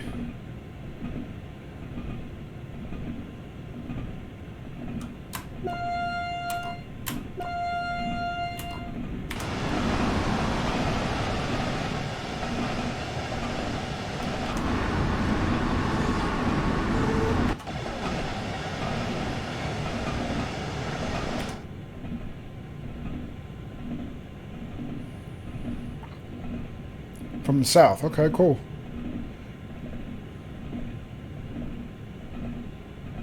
How's your weather down there, JD? Because I know up here, I was mentioning earlier in the stream that I wasn't sure how long I was actually going to be able to stream because we've had, thunder showers and threats of thunder showers pretty much all day here. And, once that lightning starts, I was probably going to have to cut the stream short and shut down. And it's been a weird summer, man. I think this is, been one of the worst summers weather-wise that I can remember in the eastern United States anyway. For a long time. We've just had rain, seems like every weekend, and bad storms, and it's just been ugly. It's just been ugly. Hopefully you've had better weather in the south. Freaking hot in Florida, huh? Okay, I hear that. Yeah, I know some of the streamers that I follow from the UK, they said it's been freaking hot in the UK too, which is unusual over there. So yeah. Yeah, I know Florida's hot and humid anyway. I mean, I've visited Florida quite a bit over the years. But I guess for a Floridian to say it's freaking hot, it must really be scorching. So yeah, I hear you on that.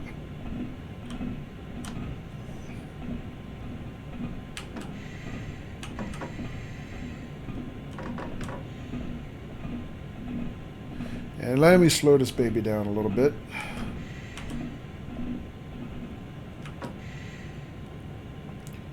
Because we are over the speed limit. All right. See if we can hold a little closer to our speed limit this time.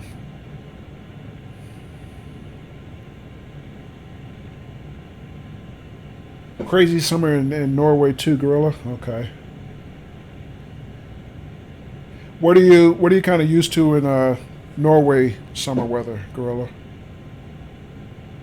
I mean, because you're in the kind of the up in that region, Norway, Sweden, Finland area. I guess by that being so far north, I would expect that you guys would kind of have short, cool summers, to be honest. But I don't know. Never been to your area of the world.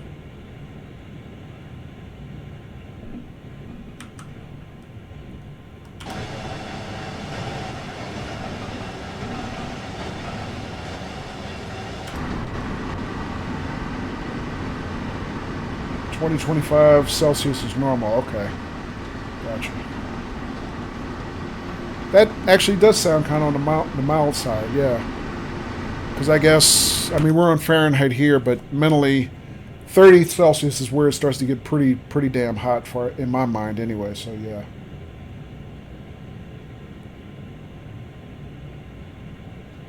JD says I remember I went to a camp called CLC for ROTC, and cadets were passing because of the heat. Wow. Okay. Um, what's CLC, JD? I know what ROTC is.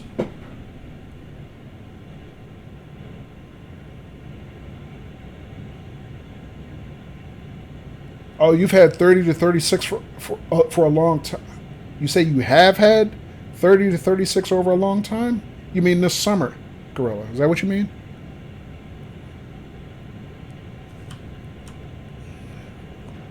A second, let me check my map here. Where am I? Oh, I got a ways to go. Okay, I'm okay. Yeah, okay. I hear you, Gorilla. Wow. So yeah, that would make a crazy summer, huh?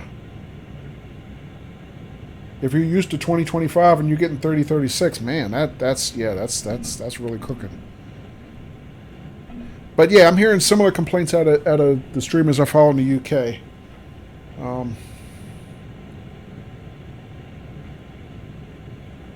Yeah, hopefully you have, and you hate heat. I hear you, especially if you're not used to it. Yeah. But hopefully, since you're into the streaming thing, hopefully you have at least access to air conditioning. I hope. Especially for your equipment, right? CLC is Cadet Leadership Camp. Okay, gotcha. Pretty much baby boot camp for I assume that means a week. So I assume that's what that means. Okay. Yeah, when I was in college, my roommate was in Army or U.S. Army ROTC, so I was familiar with that. Not a good one, Gorilla? Your PC is all right, though. Oh, okay, I got you. Good.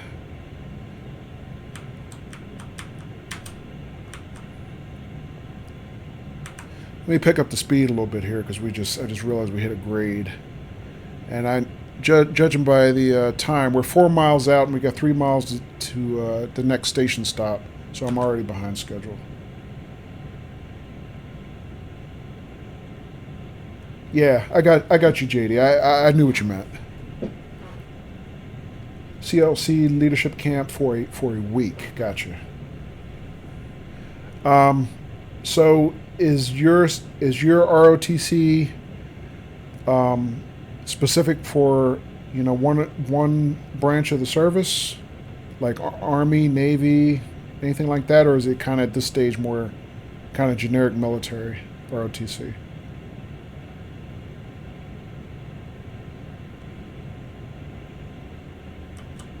Oh boy.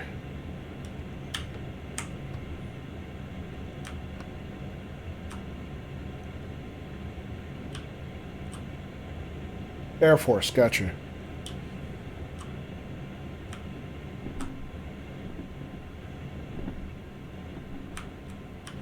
Oh man. I don't know if you guys noticed, but we are decelerating again. And I forget who it was that gave the advice about CIFA, but I think they're probably right. I think the issue here is that we are running with CIFA off, and yeah, because we're starting to exhibit the characteristics. If you're not giving positive input every 30 seconds, the train just starts slowing you down. So that might have something to do with it. Oh no, I'm getting acceleration again. Never mind, spoke too soon. Not sure what that was about. Huh. Alright. Oh, that was you, Gorilla. Okay. Yeah, I mean... Well, we still have it off.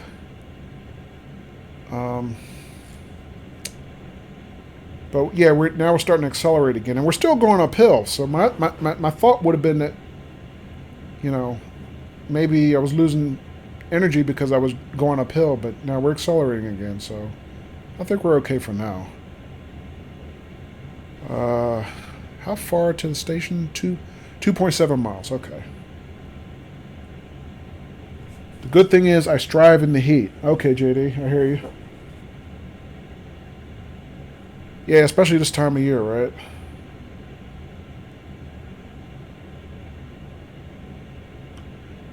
Let me take a little power out because we're really cooking now. So JD, do you have a specialty that you're interested in for the Air Force? I mean, you're going for ROTC, so obviously you're going for officer. Are you looking to fly jets or anything like that?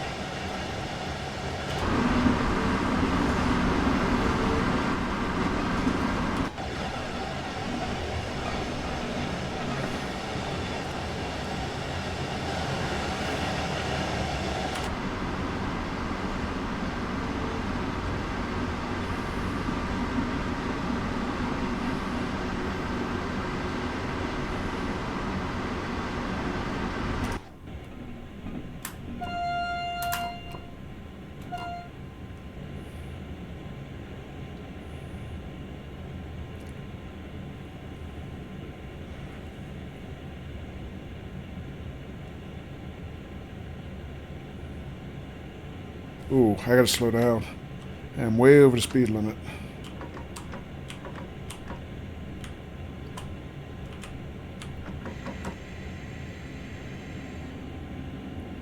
Jetty says, I either want to be a TACP in the Air Force or a pilot.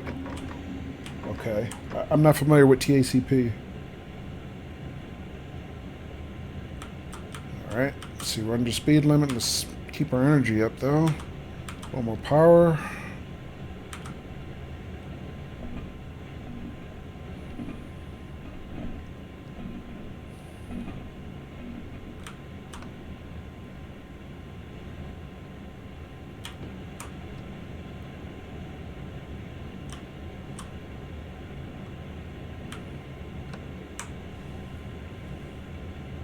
Okay, we're in flat level grade, but I can't seem to get acceleration back. What am I doing wrong? Let's see, 900 yards. Actually, I probably don't need to accelerate at this point. We're 900 yards out of our stop. Just want to keep our momentum up.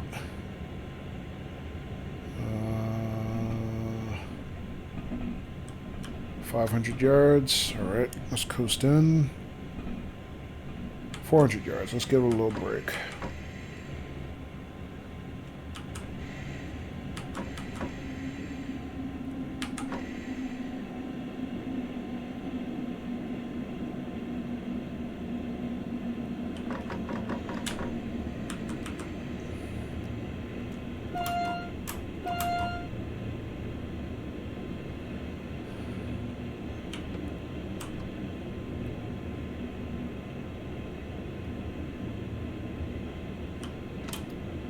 All right.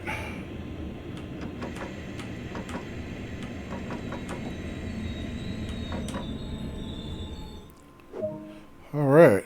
Made the stop.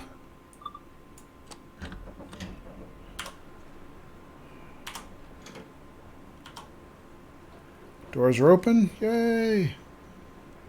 Passengers are disembarking.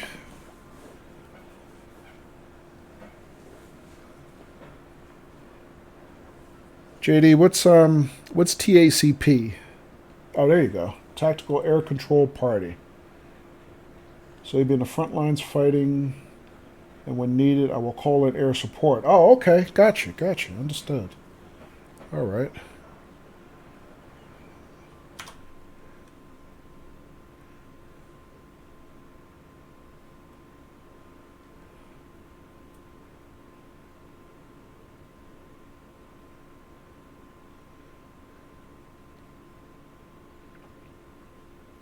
All right.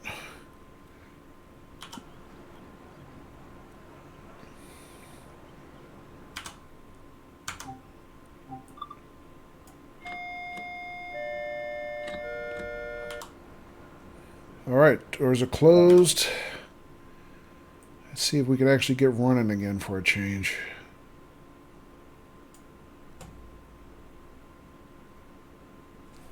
Of course not, because I left the brakes on.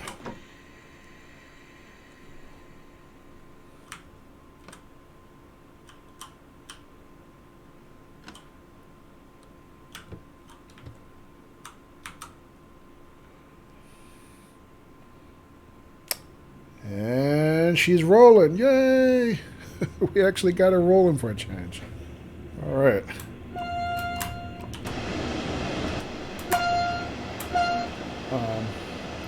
Usually they call in the A-10, which is my fave jet. Ah, the Warthog, yeah. The A-10, what is it? The official name is the Thunderbolt 2, is that right? But everybody calls it the Warthog, yeah. Everybody loves the Warthog, man. Flying tank, right? Yeah, I know a little bit about the Warthog only because, like I said, I was saying maybe before you joined the stream, I enjoy simulation games.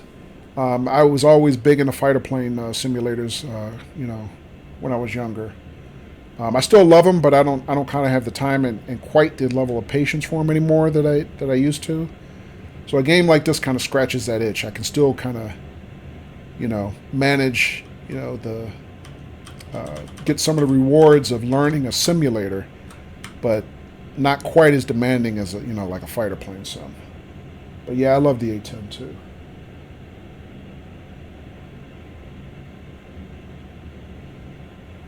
Okay, Gorilla. So scenarios give you more knowledge about the train more than the open services in the beginning. Gotcha. Yeah, I find that to be probably true too. At least the early routes that I've been running, kind of mainly the CSX freight train stuff, and I've been only doing services up to then. But it was a little bit different with this, in that with the passenger trains, I kind of didn't like what I was seeing in the list of scenarios that they had for this set of passenger trains. I think we did the first one. That was the first thing we did after training in the stream. But I kind of wanted to jump just right into some of the services, only because it just seemed like the scenarios for the passenger trains in this DLC were limited. You might have a different opinion after you finish downloading it and you get a couple cracks at it. Because, with this you get both the passenger scenarios and the freight train scenarios, and I was, just for the night anyway, mainly just interested in passenger train scenarios. Yeah, JD, the jet sims are very demanding, no question about it. But that was back in the day. That was my jam. I used to love me some fighter plane sims. You're done with the first scenarios, okay? Already. Oh, so you're playing it even as I'm streaming, huh, Gorilla?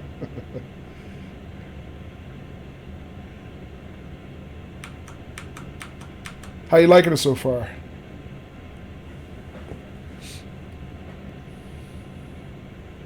And hopefully, Gorilla, you're not struggling as much as I was. You are liking it, okay. Yeah, I think there's a lot to like.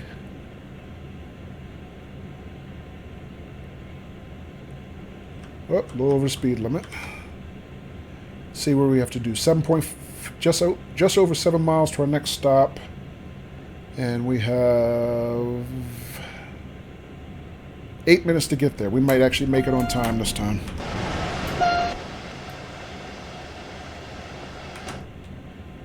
If I can keep my speed up, we might actually make it this time.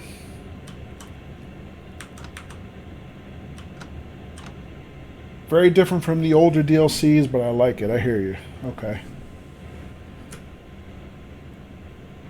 Do you know what drill team is? I think I do, JD. But why don't you explain it as if I don't?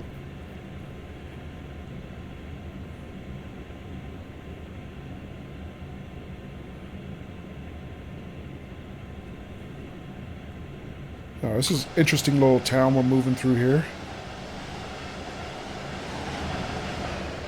That's another thing I really like about these games. Or this game rather, these DLCs.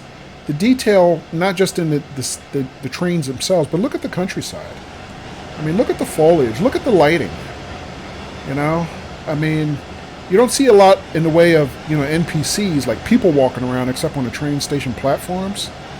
But I like the way they've modeled all these kind of little side towns, And I kind of get frustrated in that, I've gotten out of my train, sometime in the middle of these routes and kind of walked just to look around. And I get frustrated where you have the invisible walls. You can go up to a certain point and just can't go any further, you know. But I respect the amount of detail that they have put into this. You know, I really do.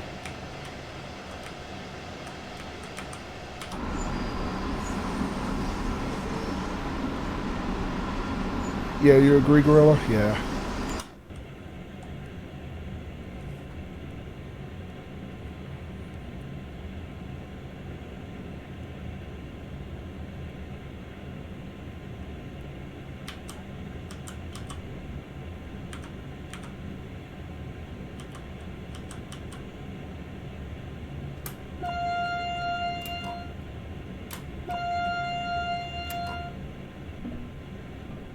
The people who spin the rifles. Yeah, that's what I thought, JD. Are you doing that?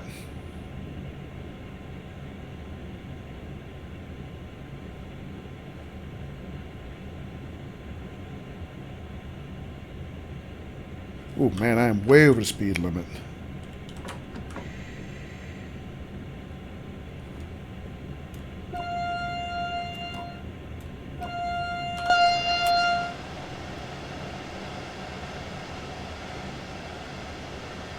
Yep, you're in it. Okay. Very cool.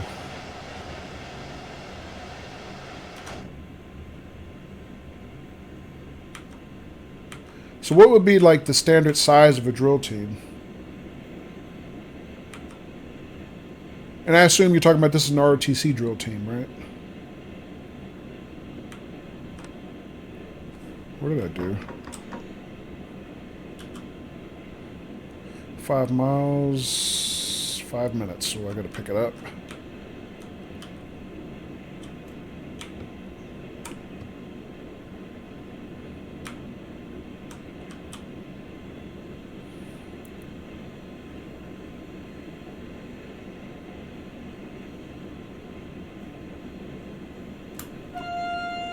Alright. Coming through, coming through.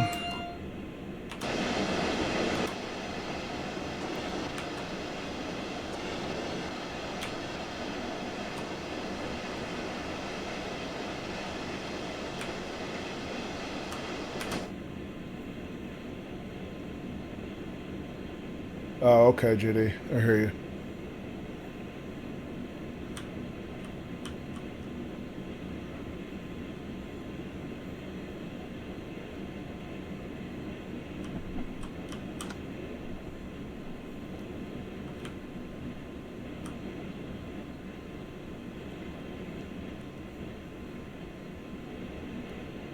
All right.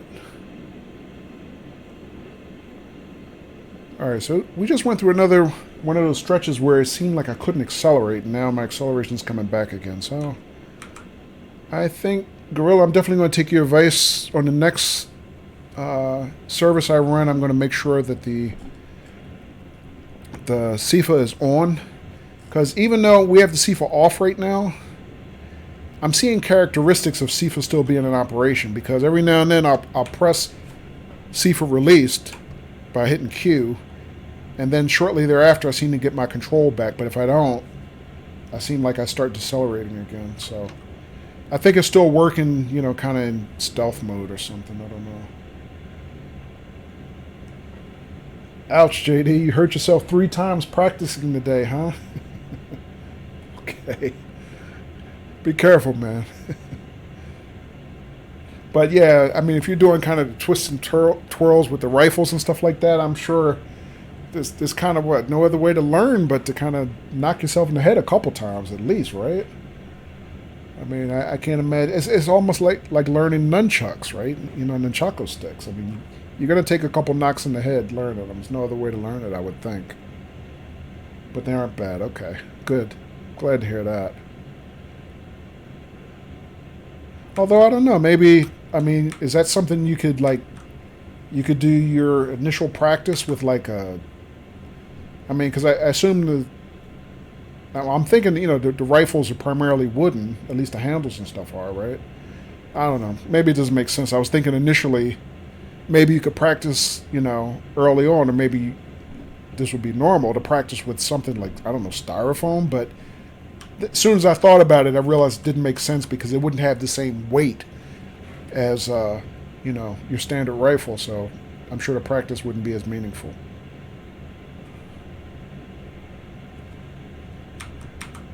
So yeah, School of Hard Knocks, quite literally, I'm sure.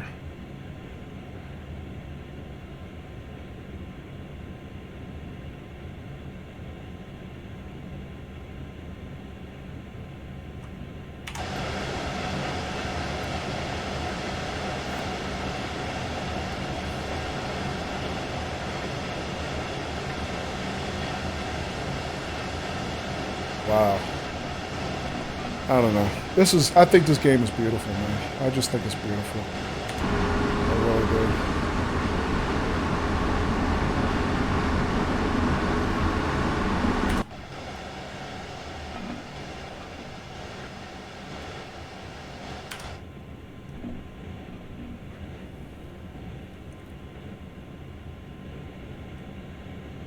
Oh man, I'm so far over the speed limit. They're going to take my license. Let me slow down.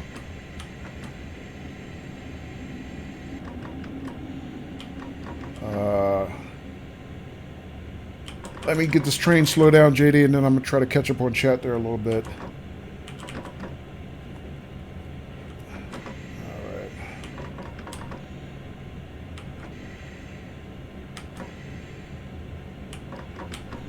Okay. Back under control now, so...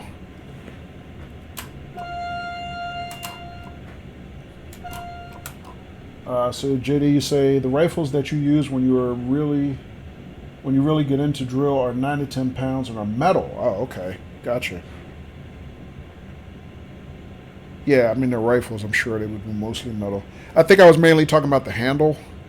Because, I don't know, for some reason, I'm picturing if you're doing drills and you're spinning, I don't know why in my mind I pictured that as the handle being the most likely thing to maybe hit you, but I don't know why I even thought that. Struggle while typing. No, you didn't struggle at all. That's fine. It's no problem.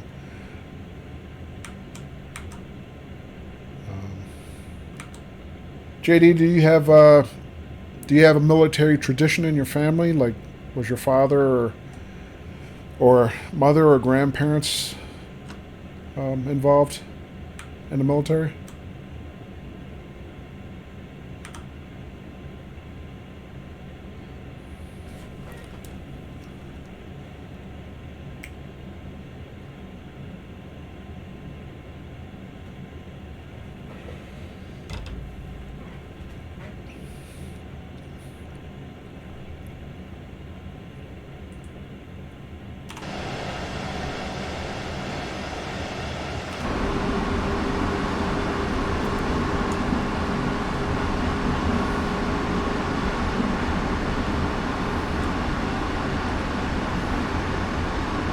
Your dad and uncle were both in the Army. Okay.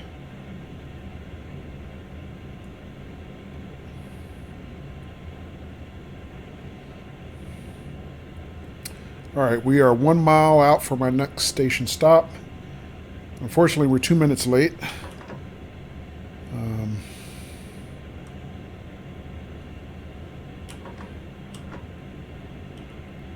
Alright, might as well start slowing down.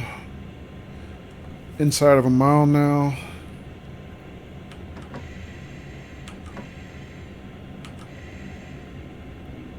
So, JD, how do your dad and uncle feel about you joining the Air Force instead of the Army like they were? I mean, I'm sure they support your service regardless. I mean, I know I would. And all right, 500 yards.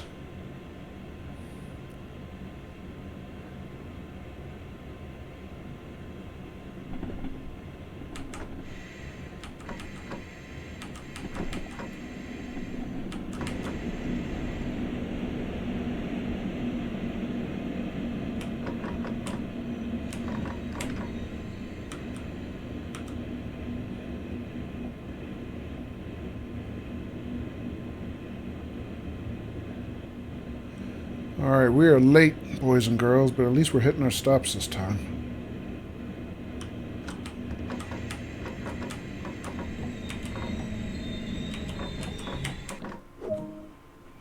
right. 2 for 2 on station stops. Hopefully that means we're learning something, huh?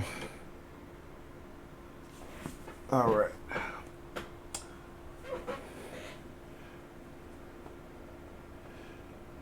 They support me all the way and are helping me take the steps to get prepared.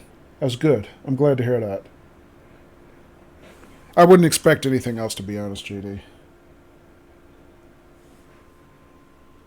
But yeah, I was just curious, to see if there was any specific, branch rivalry or anything like that in your family. But no, that's good. I'm glad to hear that, man. I mean, an undertaking like that, you need all the support you can get, no question about it.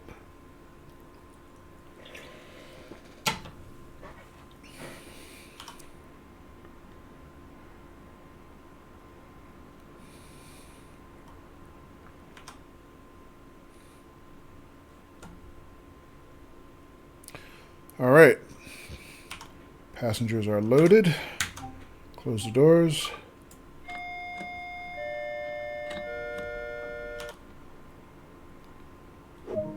Objective complete. 2 for 2. Woohoo! Release the brakes this time. And throttle up. All right, look at that. We're rolling this time. We're rolling again, like clockwork now, guys. Look out! I might almost be knowing what I'm doing a little bit now, huh? All right.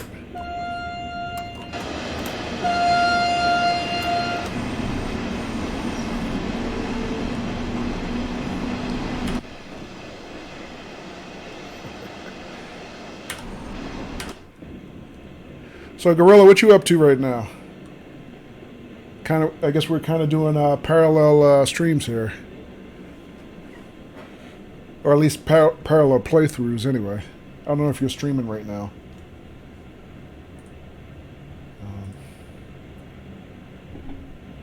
Let me see. Is anybody else streaming Train Sim World right now? I hadn't even looked. Just me and one other Train Sim World sim at the moment. Okay. No, you're not streaming. Okay. You're doing the next scenario. Okay.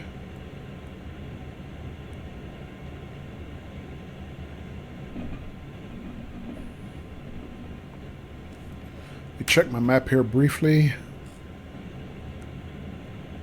All right. So, how many miles to next station stop? 4 miles. Just outside 4 miles, we are... How far behind schedule? Oh, we're not too far behind schedule. Well, we're still behind schedule. But we're not going to be as late maybe this time.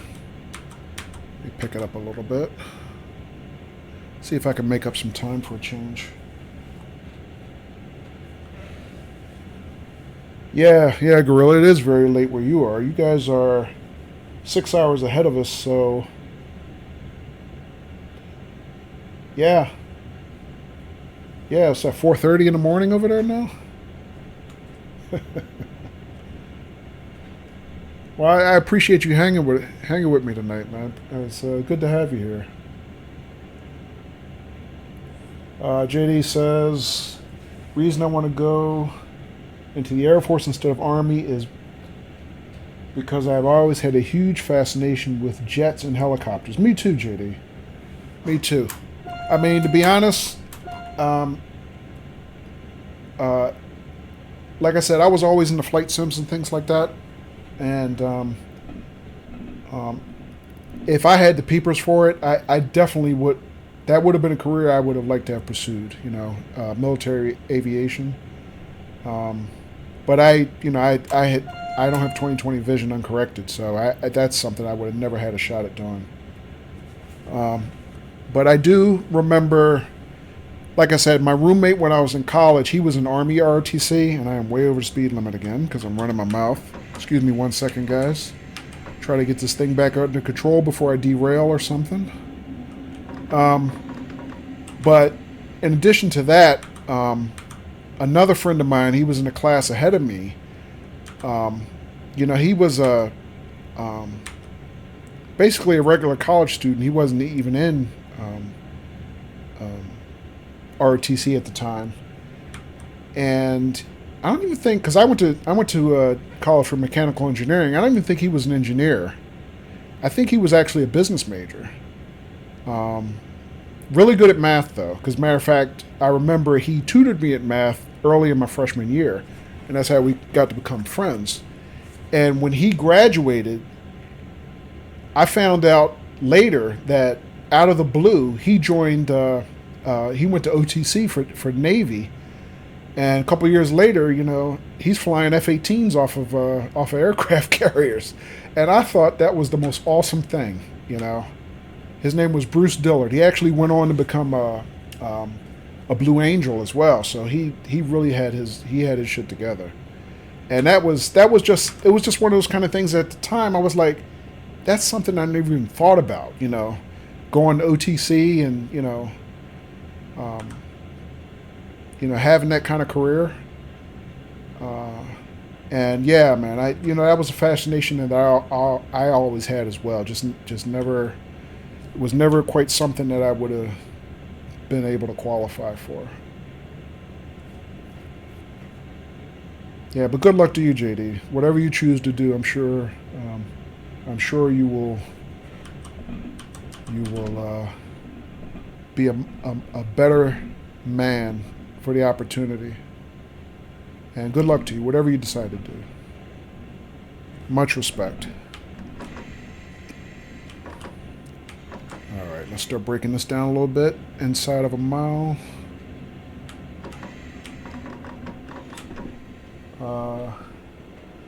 Thank you, Gorilla. You love my chill stream. Thank you very much. I appreciate that compliment. I mean, just like these trains, I'm learning. I'm still learning how to run my stream as well. You know. And the chill vibe is, something I definitely hope to be able to cultivate. Because I'm really too old for kind of a lot of drama in my gaming life. So yeah, this is a good game for a chill stream.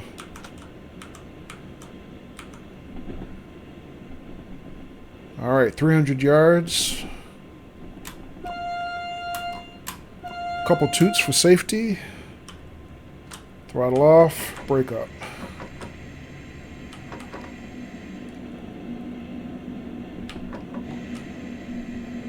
Alright, we're overshot a little bit, but we're learning.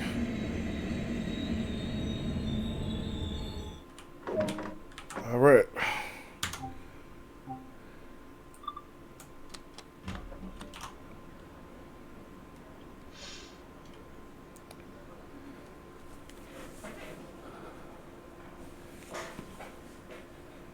Yeah, you're welcome, JD. You're welcome, man.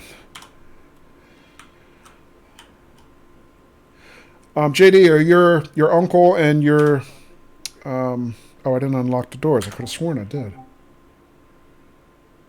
Hang on. Am I on the wrong side of the platform?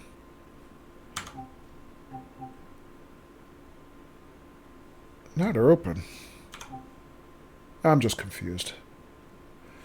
Or am I? Wait a minute. So my doors are open and unlocked. Everybody can see that my right side doors are open, right? So if I'm looking in the cockpit, I get a lock indicator, which means that my right side doors are unlocked. But look in the upper left-hand corner. It says load passengers, unlock doors. My doors are already unlocked. What is that?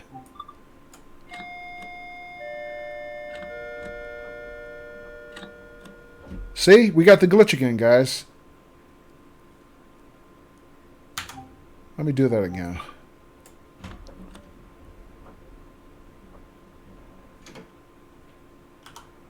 Doors are open. But it's not meeting my objective. See that? Let's try something else. Let's try open. Manually.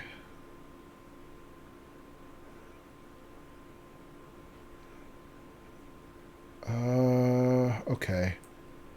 Unlock right side doors. Oh. You know what?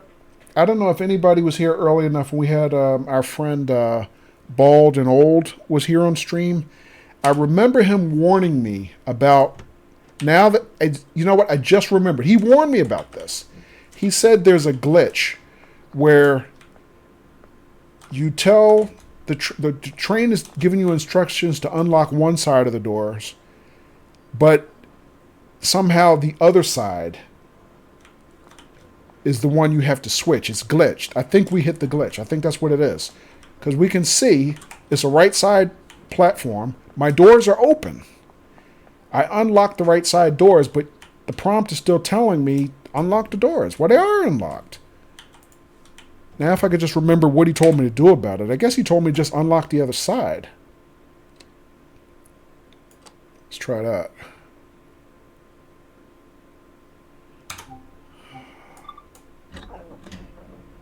Yeah, okay. See, now it's loading. That's just weird.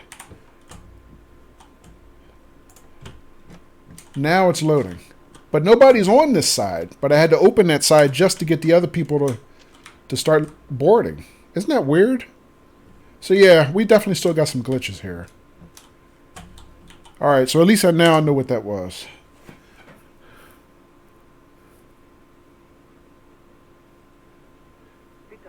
Maybe try Alt A4, remember, yeah. I don't know, guys. Okay, I think that was definitely what Bald and Old had warned us about earlier tonight. So, Bald, wherever you are, I thank you so much. That's exactly what the issue was. And this might have been also the same issue that we had with the earlier stream that I tried to, or the earlier service, rather, where I tried to get the AI engineer to take over. Maybe it was the same thing, where we needed to unlock the doors on the other side and just to get it to finish, you know? So that might be what it was.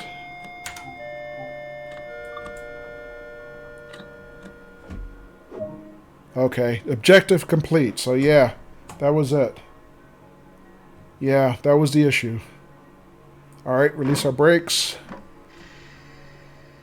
Alright, we're going to be late again to our next station, but at least I think we learned exactly what that glitch is, I think. Let me check outside again. So we're not moving again. Oh yeah, because the other doors are still closed. See that? I'm still open, rather. So we closed the left side, but the right side is still open. Yeah, we definitely got some... We got some mad door glitches, guys. Alright. Break again. Close doors.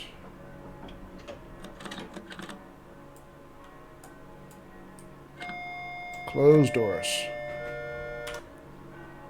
Can I get them to close? I can't make them close.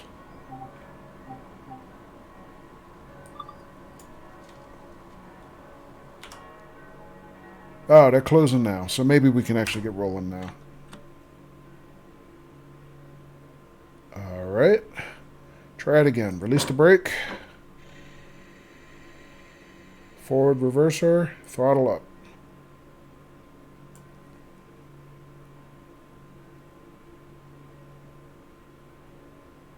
Damn. Still not. Oh, good lord. Okay, what now?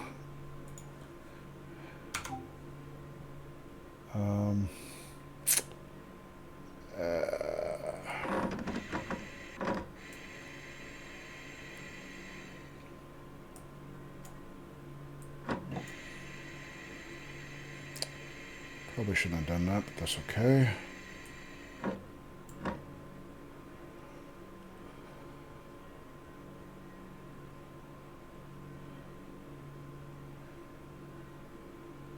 Alright, see if the brakes charge.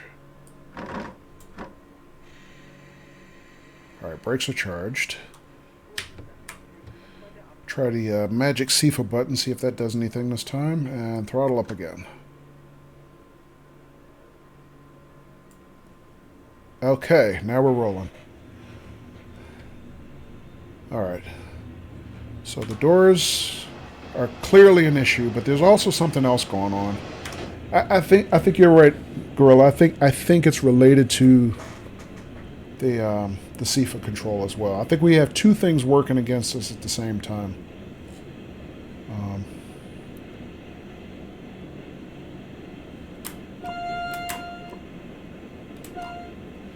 Alright, but at least we can kind of stumble and stagger our way through getting this thing rolling now.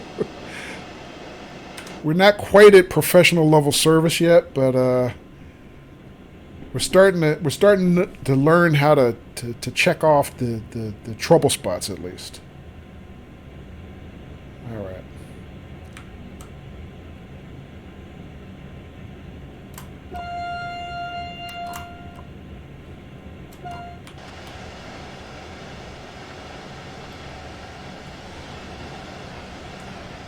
Oh, look at this nice little countryside area here. Little farmhouse by itself. That's a nice piece of property that guy's got there, huh?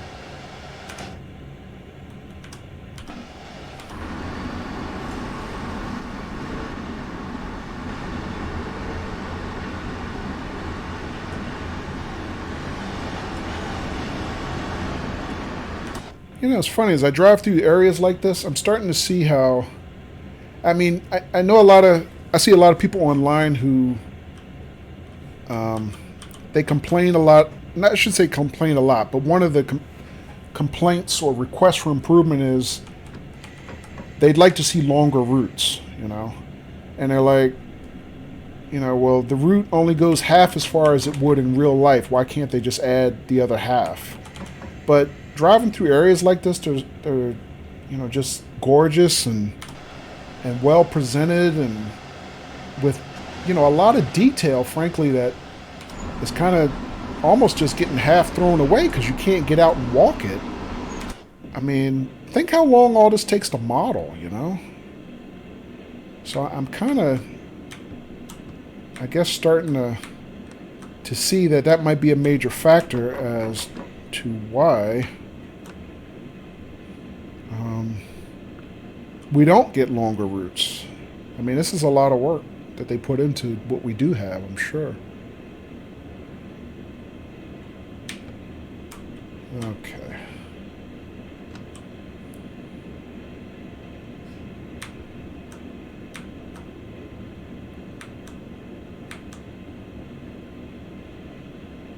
Alright, so we lost a little too much energy going up the hill there.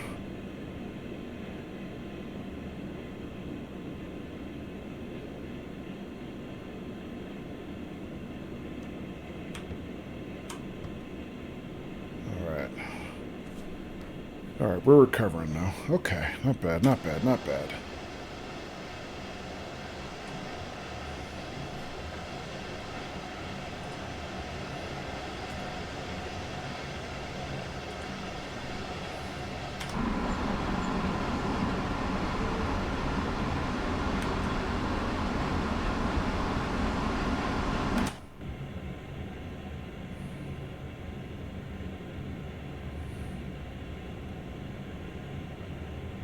Alright, I think our next stop, I think that's our last stop, actually. Finnentrop? I think if I remember from what I read when we first started the service, I think that's our last stop. I'm not sure, but I think so.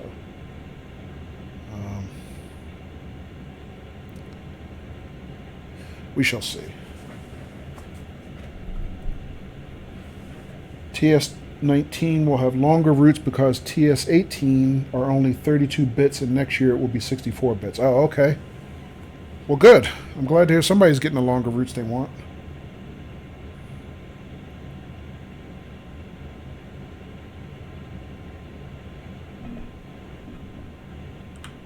Oh, man.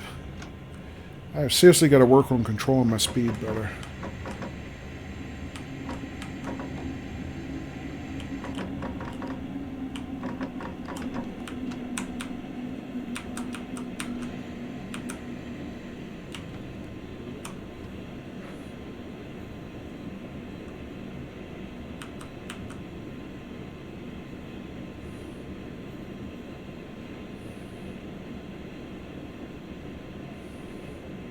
You know, Gorilla, it kind of surprises me that, because I understood when Dovetail Games put out Train Sim World, that was based on, you know, the new engine, right? It's based on Unreal Engine 4. And I kind of expected that they were going to phase out Train Simulator. It seemed like, because that's the old engine, right? That's the old tech. But I mean, I guess not, because I mean, TSW will have been out for a couple years now. By the time Train Simulator, or TS19 comes out, and then they're still putting out content for TS19, and then also kicking it up to 64-bit. So, I mean, my assumption obviously was wrong. I mean, I wonder how long they're going to keep kind of both products being developed.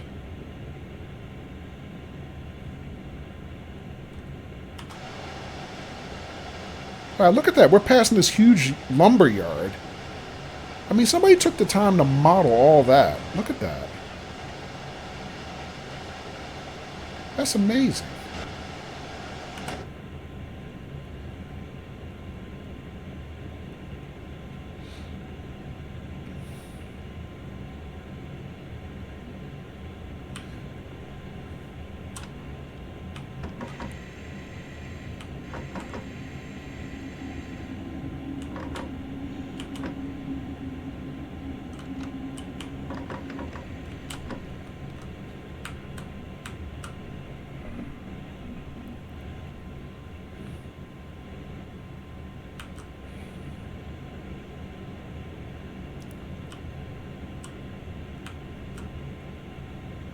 All right, let's see how far we got to next stop. 1.9 miles, so we're getting there, getting close.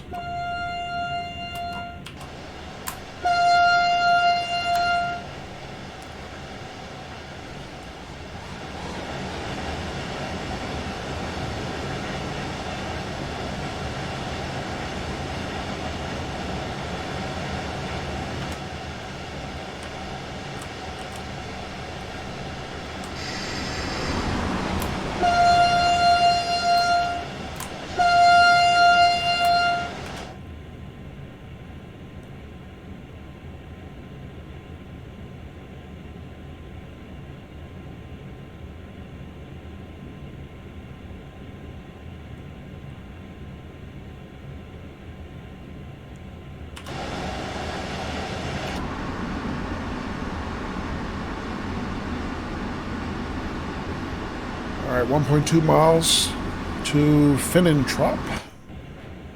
Getting close, getting close. Way behind schedule, but better late than never, right?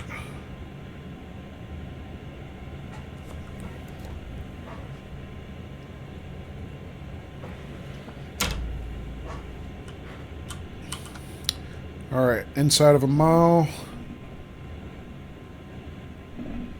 And like I said, if I remember correctly, I think this is our last stop. But we will see very shortly.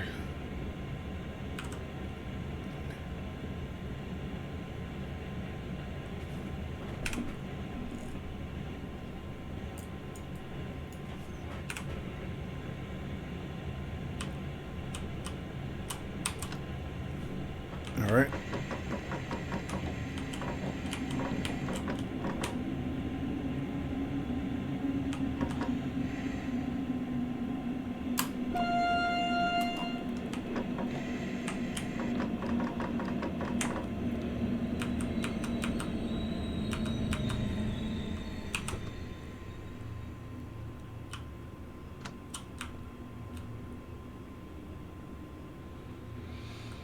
Well, that was not our best stop of the night, that's for sure.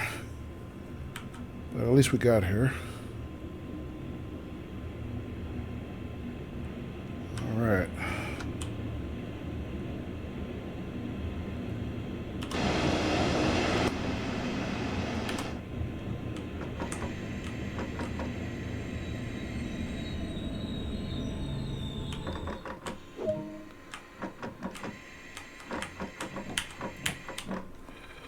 Okay, let's see if we can make the doors work this time.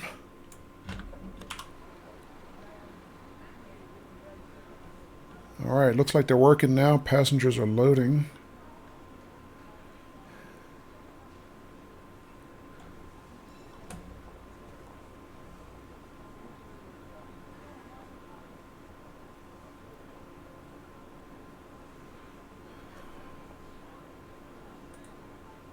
Bitte achten Sie auf den Abstand zwischen Zug- und Bahnsteigkante.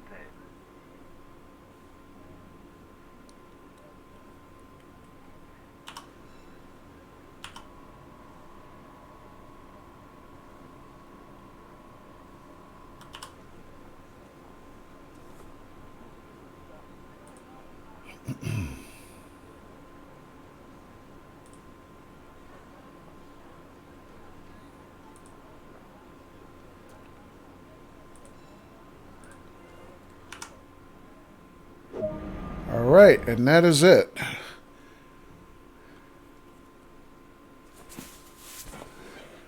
Ladies and gentlemen, we have completed a service. Finally. And all of Germany rejoices. All right, so take a screenshot. So I always like to take a screenshot when I complete a mission or a scenario for the first time. All right, so somehow, okay, I guess our on-time performance wasn't as bad as I thought. We got green check marks on our first 3 stops, except for the last one.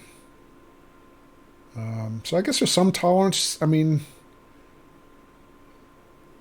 we were due at, yeah, it looks like we were at least 3 to 4 minutes late on all of them. The last one we were really late, 9 minutes. But I guess as long as you're within, it looks like maybe 5 minutes, that's considered acceptable. So, okay.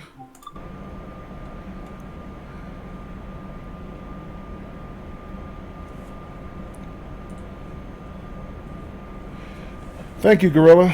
Thank you. GG to you too on finally getting your hands on one day I'll be able to pronounce it. I hope. Ruhr Sieg Nord. All right, so we are done here. So we are ready to exit the vehicle. So let's see. Full service brake, emergency brake. I'm going to turn off the brake key. I'm going to turn the reverser off.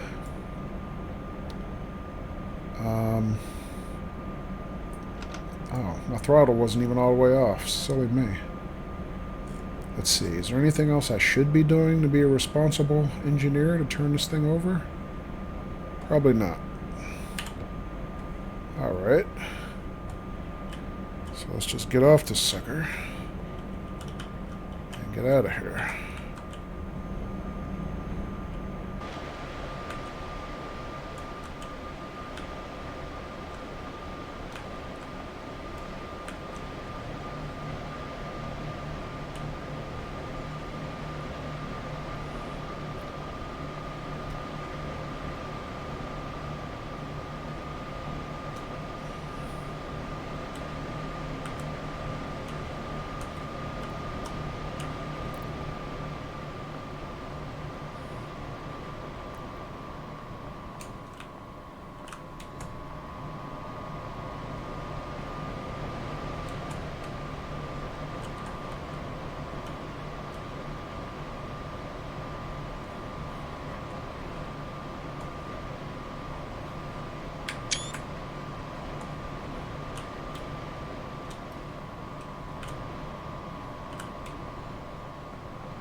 So I'm just stealing me a couple screenshots before I sign off. Vorsicht bei der Einfahrt. And I also just like the way this train looks. I think it's just cool looking with this double-decker setup.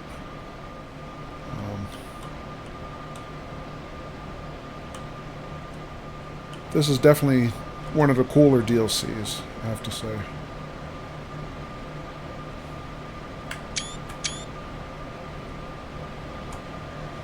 Alright.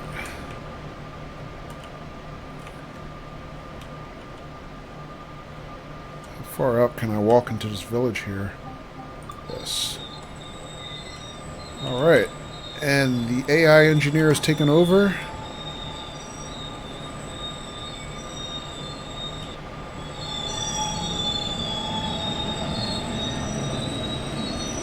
away she goes.